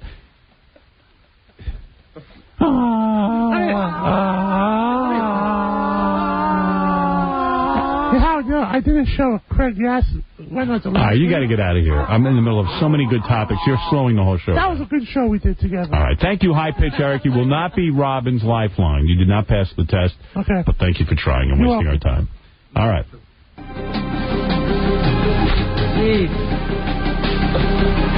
If only he was black, he could be a bodyguard. He's fat enough. He could take down a plane. He could take down a plane. Aaliyah's plane went down because she traveled with fat black guys. Oh, dear. I see every celebrity travels with these fat black guys. There's like 1 million of them out there, and it like makes you look cool. I saw the Britney Spears special on MTV. Did you watch this? No. I don't watch Britney Spears specials. Oh, sorry. you want to have a good laugh? You got to watch it. It's the Diary of Britney Spears. The Diary of Britney Spears. Talk about a girl with no adversity in her life. But anyway, she goes, one of my best friends is my bodyguard, and it's a big fat black guy. Put him on a plane with her. Anne Frank, she made a diary. Yeah. Now I got Britney Spears. And you know what? I've never seen the Diary of Anne Frank, just the Britney Spears diary. It depresses me to see the Anne Frank one. Dear diary, my hymen is still intact. And she claims that even though she's like living with this dude from NSYNC, she's still a virgin. Yeah, they don't even touch each other. And he came by the studio while she was recording and kissed her. She's got a smoking body, I'll tell you that. It's amazing. But she's real dumb and annoying. Oh, my God. Well, did you tape it? Now you're making me interested. I'll get a tape of it. I can get it today. I'll play it tomorrow. You got to hear her talk. See this. She goes, I'm just getting to know Britney. She's starting to call herself Britney. I'm just starting to get to know Britney. You know? I can't wait for a moment to be over. My new song is called I'm Not a Girl. Because I'm not a girl anymore because I'm 19, but I'm not yet a woman. So I don't know what I am. I know I have this strange whistling sound I hear all the time. But the doctor says that'll disappear very soon. There's a whistling in my ears. You cannot do those diaries and not sound incredibly self-important. Oh, my God. She goes, I like to drive my car. I mean, I have a regular driver, but it's fun to drive my car, but I'm a really bad driver. Oh, wow. It's just inane statement after that. It's great. But then she's in the studio, and then it's really weird, too, because in the studio, it doesn't appear that she does anything herself. Everybody, like, teaches her how to dance and teaches her how to sing and tells her how to sing the song and everything. Right. It's like, there's no Britney. Really. There's no artist. Yeah. Yeah. Well, what did you expect? She was on the Musketeers, and then she became a huge star. Yeah, she's totally dumb. Did you see the diary with P. Diddy? No, I missed that one. P. Diddy has a diary? That one was incredible to watch. Really? And throughout the entire thing, he keeps saying, yeah, and I got like a new lease on life, you know, because I feel like I've been given a second chance, you know. He keeps referring to the trial, and by the end of it, you just think, wow, he really was guilty, because he keeps talking about no more troublemaking anymore, because I got a new chance to live life again. It's important. Hey, speaking of... so this is what, a new MTV series, Diary or something? I had to tell you this story. Craig Gass, who does all the great impressions on our show and, sits in, does a great Gene Simmons of Kiss. Gene Simmons was in the week before we went on vacation. Craig was dressed up as Gene Simmons. Very funny. Did we air that on E! yet? Not for... I was just talking to Robin about it. She said that they're editing it, or that it's edited and ready to go. Wait till people see this. It's so funny. But anyway... Oh, and what happened afterwards? Yeah, that's what I'm trying to get to. That Craig and Gene loves Craig so much in his impression. What happened? He came down to the show. Came down to my show. Caroline sat in the front row, and he called me up to let me know he was coming down. All right, Craig, this is Gene Simmons. from Kiss.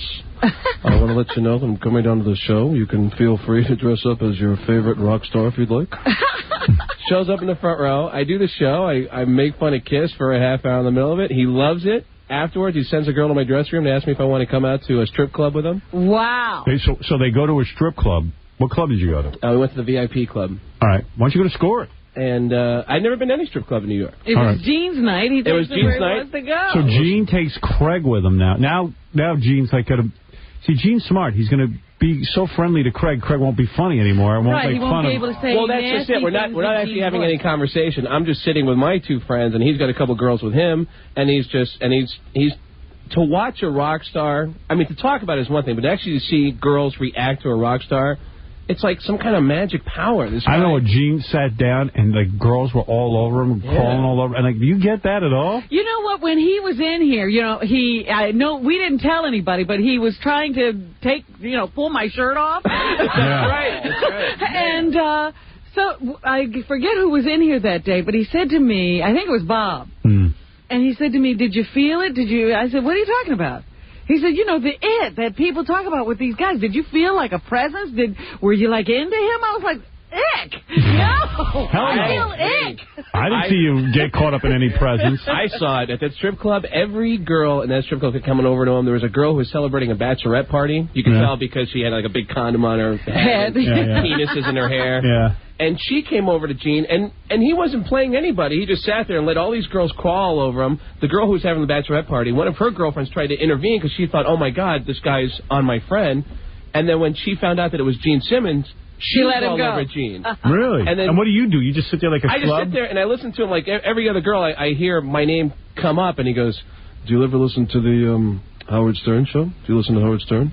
This gentleman in front of me right here, this is Craig Gass. His name's Craig Gass. He's the gentleman who does the impression of me. It ain't good when a guy has to explain who you are. Yeah. Chicks are like, oh, really? Oh, yeah, they're all over him, and he's pushing him away to tell him who you are. I'm sitting with my two buddies, just like, oh, this is fun, huh? Oh, yeah, watching Gene. Yeah, and by the way, not to change the subject from Craig's beautiful story, but beer at the U.S. Open is $9 a beer. Oh, yeah, it's very expensive. What a rip.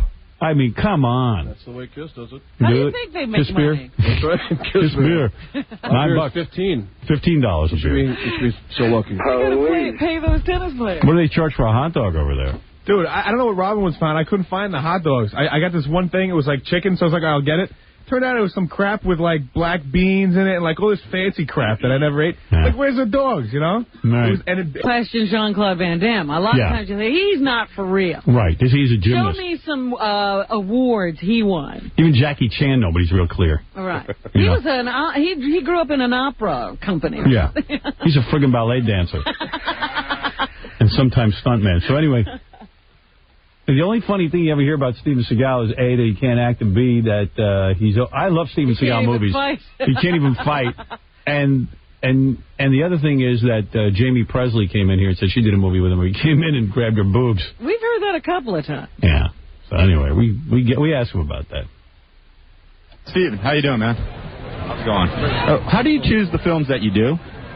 Well, you read them and you like to get a good script, and if you get a good script, you go for it, Why have you been ignored by Oscar? What? Why have you been ignored by Oscar? Well, because I haven't done anything worth Who would win in a fight, you or Jackie Chan? I'm...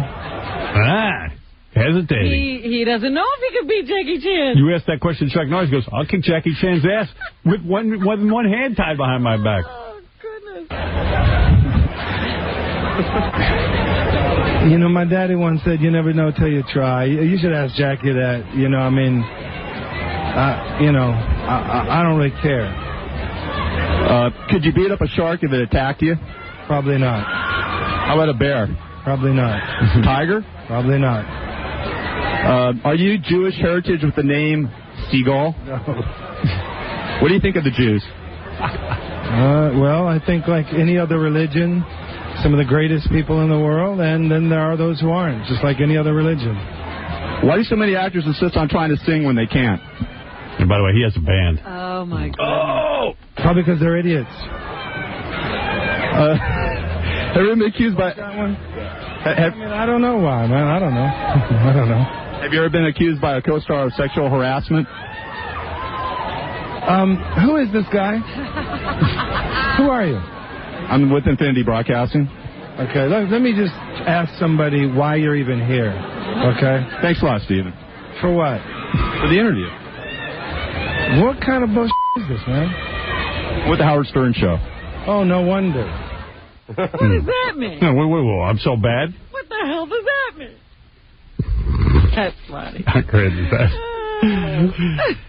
See, Gary Garver gets real scared. First of all, you knew by the second question he was scared. I would be, too. He was laughing at the end of every question. Because he not only laughing, but he garbled the second question. Yeah. And also, I know when he gets real nervous, he starts saying Howard Stern. Right, he does. He Yeah. pulls out your name as defense. Yeah. It's not me, man. It's Howard Stern. See, if he was thinking clearly at the end, he said, what is this, and he would have said, well, Jackie Chan sent me over, my buddy is. But that could get him into trouble. Right. You seem to be the universal defense. Right. People leave when they hear your name. Brian. Oh, no, Brian. All right. Jim, let's go to Jim. Jim, you're on the air. Yeah. Your solution, it doesn't make any sense. What solution of what? Of killing sharks. Oh, you mean it's the final if a solution. bear attack happens, you're going to go out and kill all the bears. It's really simple-minded. Absolutely. I mean, I would kill all the bears. You know what? You want to know something? I have seen the most vicious bear attack. People who go camping. Where did you see the video? Listen, there's no difference. First of all, let me tell you something. What's going on? Let me tell you what's going on with bears right now. The adult male population of bears. Okay? Right. You see, I happen to know something. What are you, a park ranger? Yeah. Howard the naturalist. And listen, we dump so much oil and garbage hunters, into the sea. excuse me. Let me answer one question at a time. If you want to learn something, I'm here for you. If you don't want to learn, then sit home. I just don't want people to throw sticks of dynamite in the water. These chowderheads out on Long Island. No. That's not the way to kill them. That isn't. First of all, the hunters, I'm going to talk about the bears. You brought up bears, I'll tell you the answer. Okay. Number one, hunters have been shooting, by law, the adult male bears. The adult male bears play a key role in the cub's life. The cubs then can't find food. They don't know how to hunt. They come down to the picnic areas and the camping areas and look for food from tourists. And why is that? Because the adult males have been killed off. We're turning these little bears into juvenile delinquents. Well, we're turning these bears into bears that rely on man for food. Right. And when they can't find food, they eat man. Well, what are the bear hunters supposed to do? The bear hunters. The sex of the guys they're going to shoot? No, the bear hunters need to kill all the bears because listen. You got to understand something. Are we kill everything? No, listen. Build more condos. Listen, you got to understand something. Bear. What do you do? When did you ever see a bear? What do you need a bear for? Right. What do you need a bear for? If you ever seen a bear in the wild, you will crap your pants. I've seen bear in the wild, and you know something? It does scare the hell out of you. It sure does. And bear will attack man. What are you doing up there? And bears. So what's the point then of killing sharks? Well, I'll tell you why. If Katie Couric is talked about for the last 2 weeks because she's had no other news stories. Katie Couric is a loudmouth who lies to the American public and to me personally. So don't talk to me about Katie Couric. You want to learn something about sharks? Good, believe me. You want to talk about sharks? You talk to me. And I'm telling you right now, it's either us or them.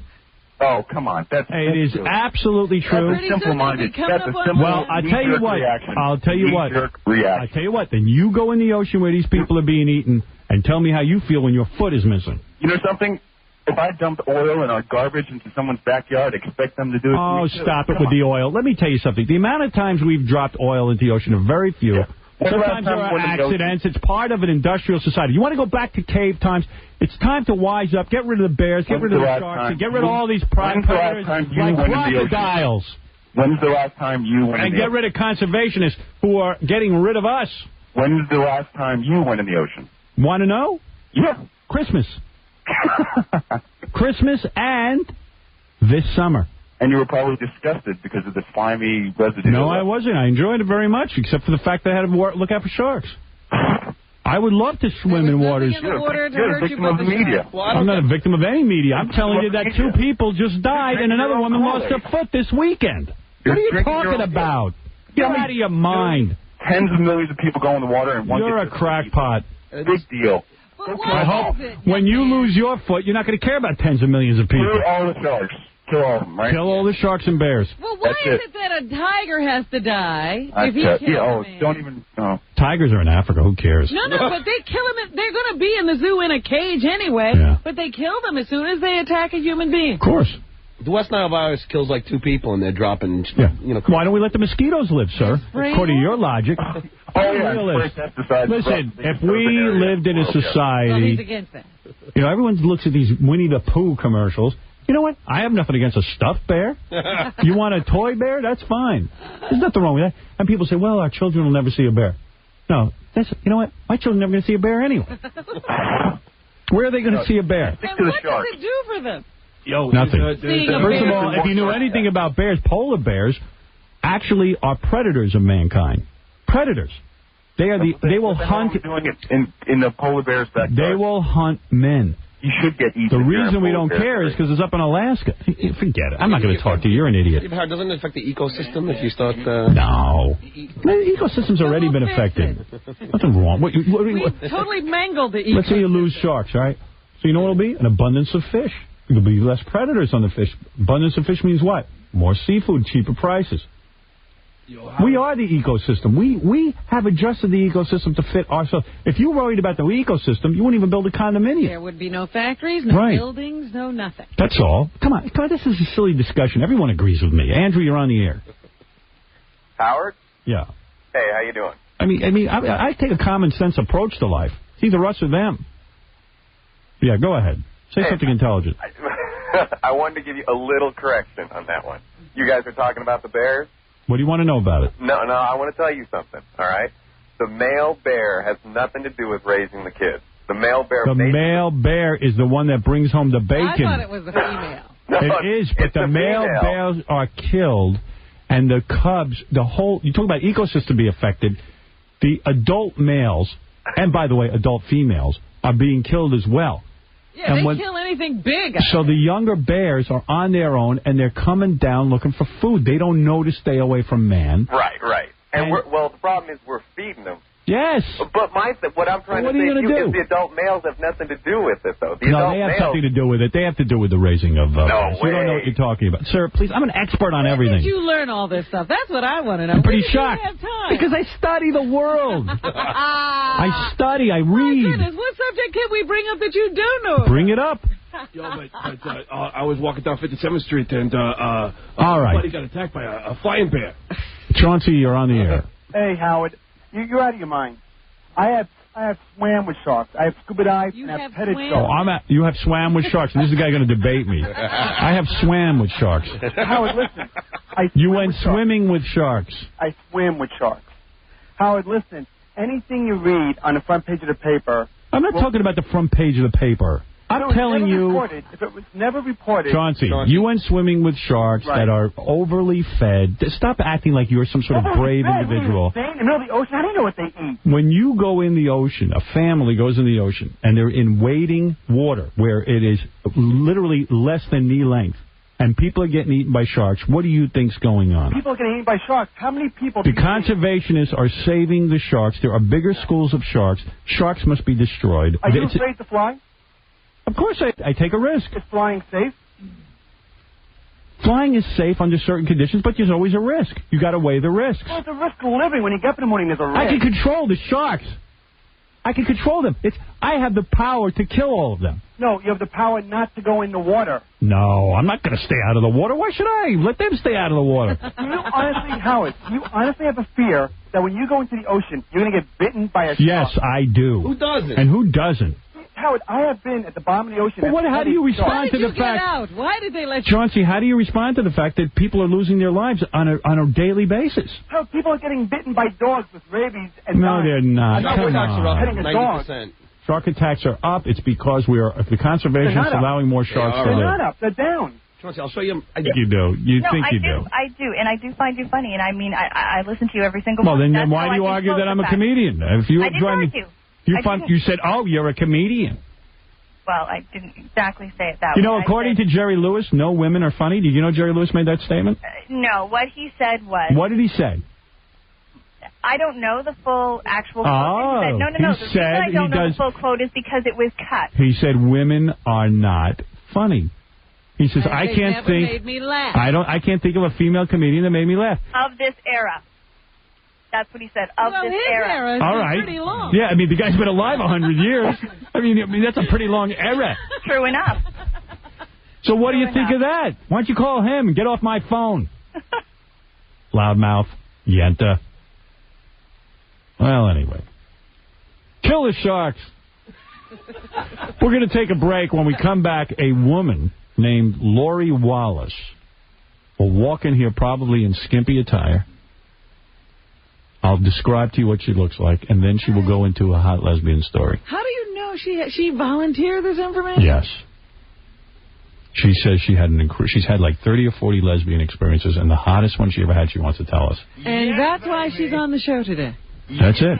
We're not going to... You know what? I could lie to you and come up with some dumb excuse to have her in No, here. I thought maybe she was promoting something. Oh, I'm sure she is. Oh, okay. I'm sure she's got a website like every other friggin' halfway decent-looking girl who doesn't mind spreading her legs on the Internet. I guess. You know? A lot of women are out there kidding themselves that this is a career. How could all these women be making a living doing that? It's unbelievable. Men See, have an insatiable appetite for that. only thing on the Internet that makes money is chicks putting naked pictures of themselves. And you can never have enough of that. And yet, the only ones that didn't go public during the .com craze were porno sites. Mm-hmm. They were always private.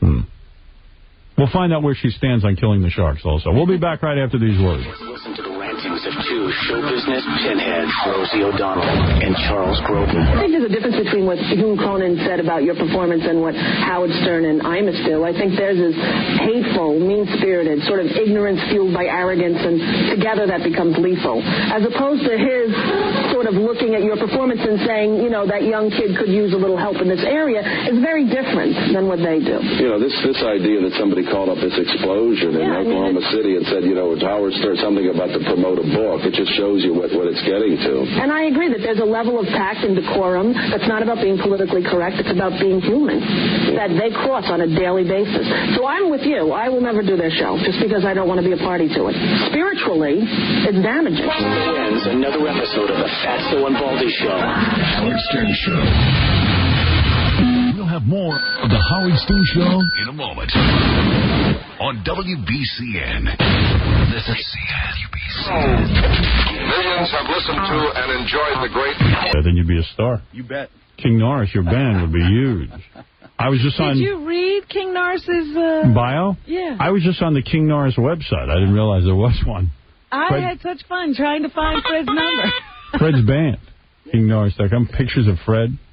Go figure. But Fantastic. go to the bio. It's an interesting write-up. It's a lot of lies.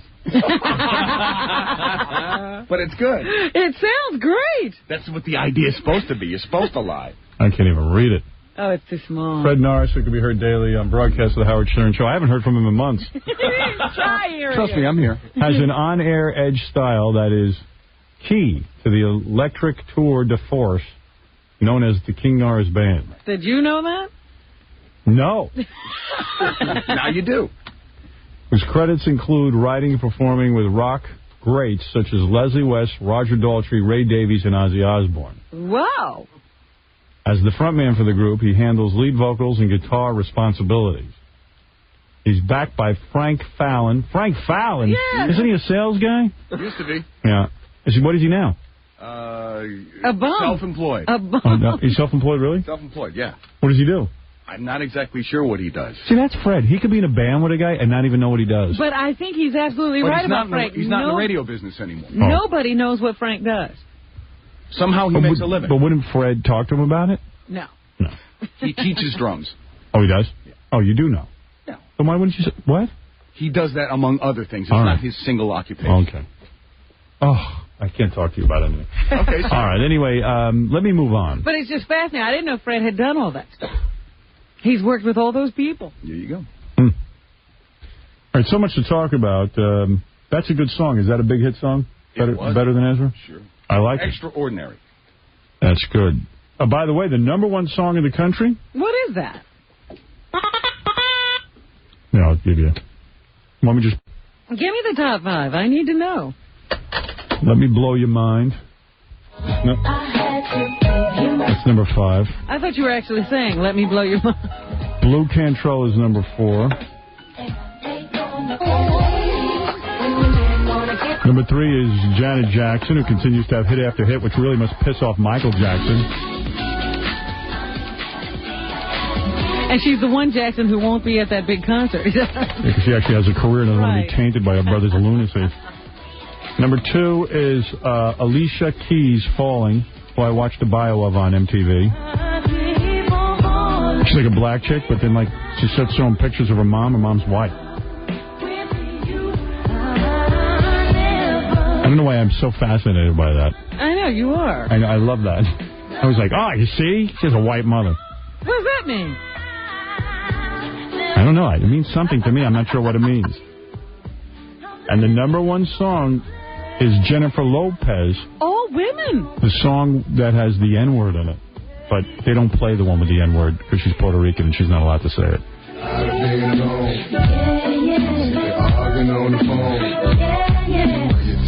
I don't know. Like Alicia Keys looks black to me. Mm-hmm. Like I'm thinking, oh, here's another black chick. And then they show the pictures of the white mom. Like she'd be showing her family. Like her white grandpa and her white mom. And I look at it, I go, the mom must have been wild. Oh, so the mom's a wild woman because she went with a black guy. With the blacks.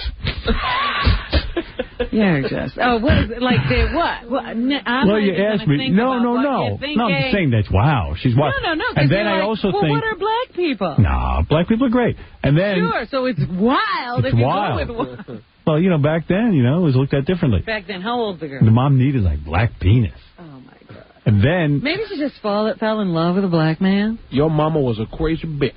And then, I like the part where I go, so Alicia Keys is good looking.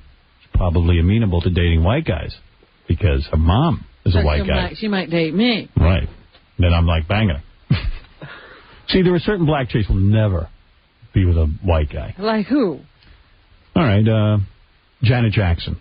That's not true. No, she won't go with a white guy at this point. Out. That's why in her videos, she's been with light-skinned people. But I'm sure she's been with white guys. She just doesn't let you see. Right. You think so? I don't. Mm-hmm. Really? Well, we'll see. We'll see what happens. Go on, name another one. Blackwood. Okay, Lauryn Hill. Oh, well, she's not. Yeah, right. She won't. She will never be with a white guy. You're right about her. Yeah. Anyway, hey, listen, never mind my theories. You're whacked out. My whacked out theories. Get back to killing the sharks. I think you know Well, let me tell you something. Tomorrow, Puck from the Real World will be stopping by. Crazy Eddie Antar will be stopping in. Really? The real Crazy Eddie? The real Crazy Eddie. The guy who went to Israel and was hiding from the law and everything and had to go to jail. Did he go to jail? Yeah, he did. Yeah. My question always was then, he was making money. Why did he need more? But that's what I'm going to ask him. That's what I'm having him on. All right, Lori Wallace is a playmate girl or something. I don't know if she's like one of those lingerie girls or a Playboy girl or whatever. You don't know if she actually made it to Centerfold or if she's like, I don't know what, in other magazines. She's been naked in a bunch of magazines, which means she must be good looking. Yeah, she is. Not like Hustler naked, but like Playboy or Penthouse naked. What is Hustler naked? Slobby, cellulite. A little ratty, huh? Yeah, a little bit ratty. Oh, yeah, honey, you see? Nothing wrong with you, baby. Hi, Lori. Kinnison, you like her? Back on that Let me see the back of your outfit. Turn around so we can... Yeah, that's good. God damn it. You're dead. You look hot, baby. I'm already aroused. I already need to be alone. Kinnison likes this. He's your type. He's dead and can't experience this anymore. Lori, you good-looking girl. Were you in Playboy magazine or the lingerie magazine? I don't think you need me. Lori, good luck to you. Thank you for coming. When we come back, we'll do some news for you. We'll be back right after these words. Here's a hot chick with a lesbian story.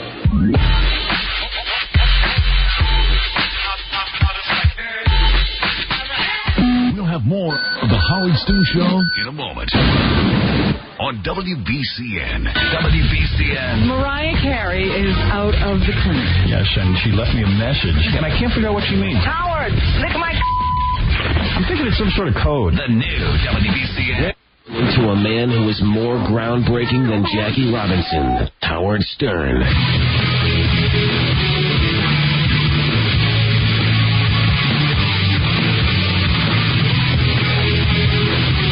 I'm greater than Jackie Robinson. Let's put it that way. And everyone knows it. You know it and I know it. I've suffered more than Jackie Robinson. And I'm blacker than Jackie Robinson. What do you think of that?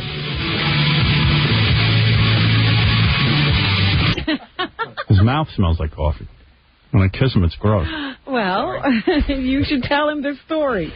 The first couple of days, the most harmful because it introduces caffeine into the blood system after the level has dropped overnight. So it's getting a big jolt. It hardens the blood vessels for at least 2 hours, raising blood pressure and straining the heart. No, I never drank it. Scientists have figured all that out. Actually, they figured it out in Athens, Greece. So don't trust that. This Danny Almonte, he is going to be going to school now. He's the little 14-year-old boy who was supposed to be 12 when he was playing Little League. First of all, that whole team, not every kid, but a lot of them they interviewed, they can't even speak English. How could they have been, how do they live in this country, these kids? How are they not ringers? How are they not brought in? If you were raised in this country, even if your parents don't speak English, you could speak some English. If you're going to school. Oh, yeah, come on. Well, now they're looking into others. Good. On the About team time. to see what their attendance records at school were, because it could be that a bunch of these kids were just brought over here and kept locked in the house to practice their baseball skills. How could they not know English? You have to be a complete idiot to go to school all those years and not learn some English. Yeah. Now they're going to have to test little Danny to Big Danny to determine what grade level he should be. Probably got a second grade level. He'll probably be like one of those kids in school with the beards who are sitting here. And you're like, what? Who is this? Be a second grader with paying child support. How could he be in my class? He's a man practically. You saw he was a man. We all knew he was a man. They should never have allowed that game to go on. So anyway, that's what's going on lately with it. And, you know, the sad thing is that all the other kids were stripped of all of their wins and their record for the year. And, this kid who had made it into the record books because he had pitched a no-hitter, that's erased. Of course. No-hitter against 12-year-olds. But do you realize that his memorabilia is selling on eBay? Oh. Danny Almonte autographed balls. You didn't tell me that. Are for sale. They, I think one was going, the highest bid so far was like $115. I'll autograph your balls. For his autograph. So there you go. They're, they should just draft him into the majors and see how he does. Yeah, why don't they just hire, like, Mike Piazza to play in Little League? Like, make it really unfair. And yeah, let's coming up is little 12-year-old Mike Piazza. Wait, he's got a Fu Manchu with blonde hair. He decided to shave off his mustache today. Yeah. Coming up and dye his hair blonde. David Cohn, another no-hitter in the Little League. Yeah, right. Wow, what an amazing guy. With all the Dominicans surrounding him. I don't care how old they is. It's it's for the kids. They're having a good time. Their mustache is from a tumor, Maury. I know he played for Yankee last year. Who cares? The kids are having a good time. Go ahead, Robin. So anyway, I see also that they were having, the UN was trying to have a big conference on racism. Did you see this? Yes, of course. In South Africa, I think. Completely ridiculous. And so, of course, it was just an opportunity for a bunch of people to get into a room and scream about the Jews. While they're talking racism, Jesse Jackson thought he had an agreement from Yasser Arafat that he was not going to say really derogatory things about Jews when he got to address the conference, and then that's exactly what he got up and did. And, the PLO leader then said, Jesse Jackson misunderstood me. So that's... I usually misunderstand Jesse Jackson, but he also misunderstood Yasser Arafat. So Yasser was in there screaming and carrying on about the Jews. So, of course, the United States and Israel have walked out of the conference, and now Jesse Jackson is upset about that. So here's Jesse saying the United States really wasn't serious about this conference ever. Number 40. Well, should Jews sit there and be insulted? And, what is that all about?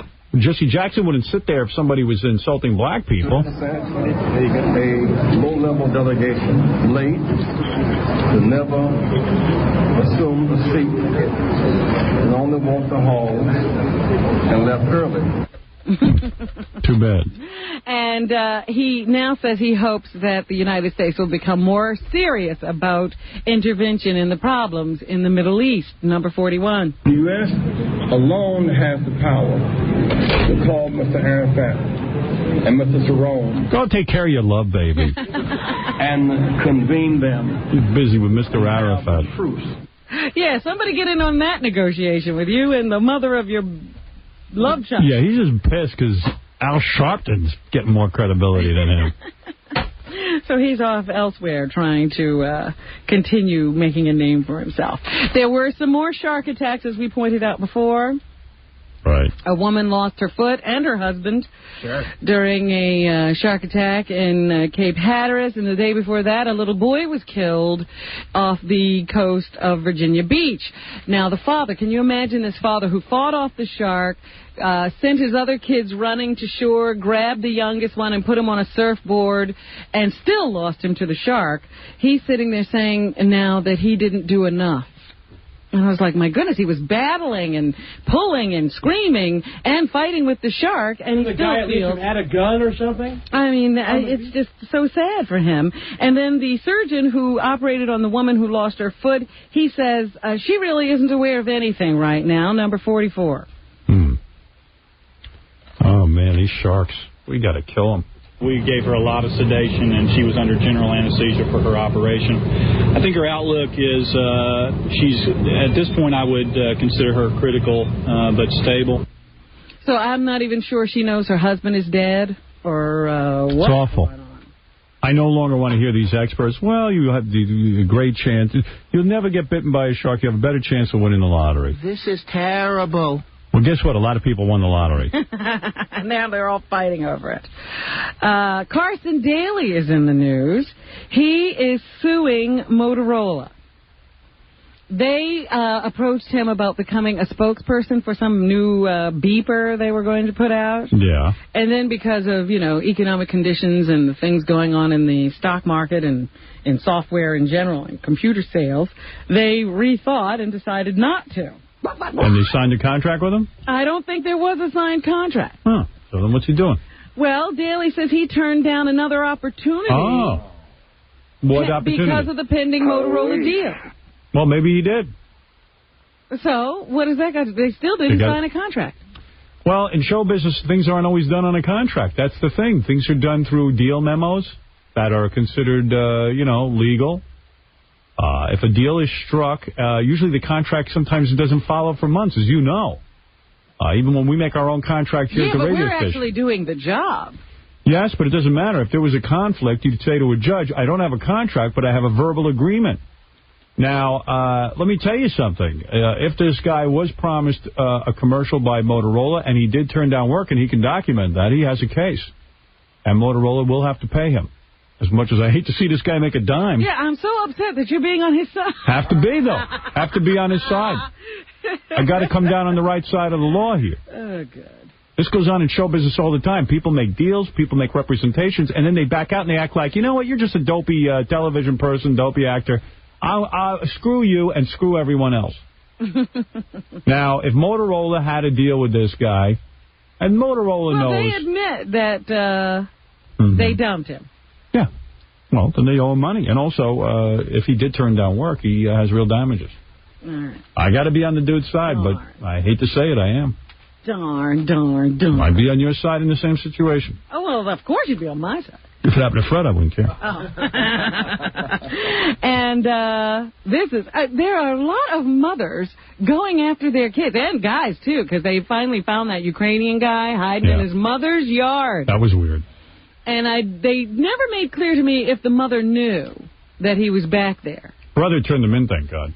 Well, they said the brother he was so nervous. I guess this guy was a pretty bad dude. His brother was so nervous he couldn't dial 911. He had put 119 into the phone. Somebody had to help him. Wow. So he was dirty and disheveled, but he apparently is cooperating. I think they're going to arraign him today. And I don't know if this other guy who was running around the country who had killed 7 people that he knew was a copycat or whatever, but there was some guy arrested in I think they found him in the Midwest who had also killed about 7 people. And in North Fort Myers, Florida, a mom went on a bloody rampage the other day, murdering her 6-year-old son and then trying to kill her 16-year-old, whose life was saved by a Bible. The violence started when Leslie Ann Wallace picked up a shotgun and turned it on her youngest son, James, killing him. Wallace then drove to the church, walked up to her middle son, Kenneth, and opened fire. Miraculously, the blast struck the Bible in his overcoat, and he was saved. She then left the church and drove to the pizzeria where her 19-year-old worked, but he had already been warned by the police, so he got out of there. But when she was pulled over by police, she began firing at them. So I don't know what's going on with moms lately, but, watch out. Moms. All right, Robin. At the box office this weekend, there's something called O that was just released, starring Julia Stiles and a couple of other people. It was supposed to be released a couple of years ago, but just as they were about to release this movie, the Columbine incident happened, so they pulled it. And now people are getting to see it, and Julia says she's glad that's finally happening, number one. She's glad it's happening? Yeah. Of course, she's in the movie. She's glad. It's a great movie. I'm really proud of it, and I'm glad it's finally coming out. We made it 2 years ago. My mother knows the name of the movie. What's the name, Mom? All right, It's not... All right.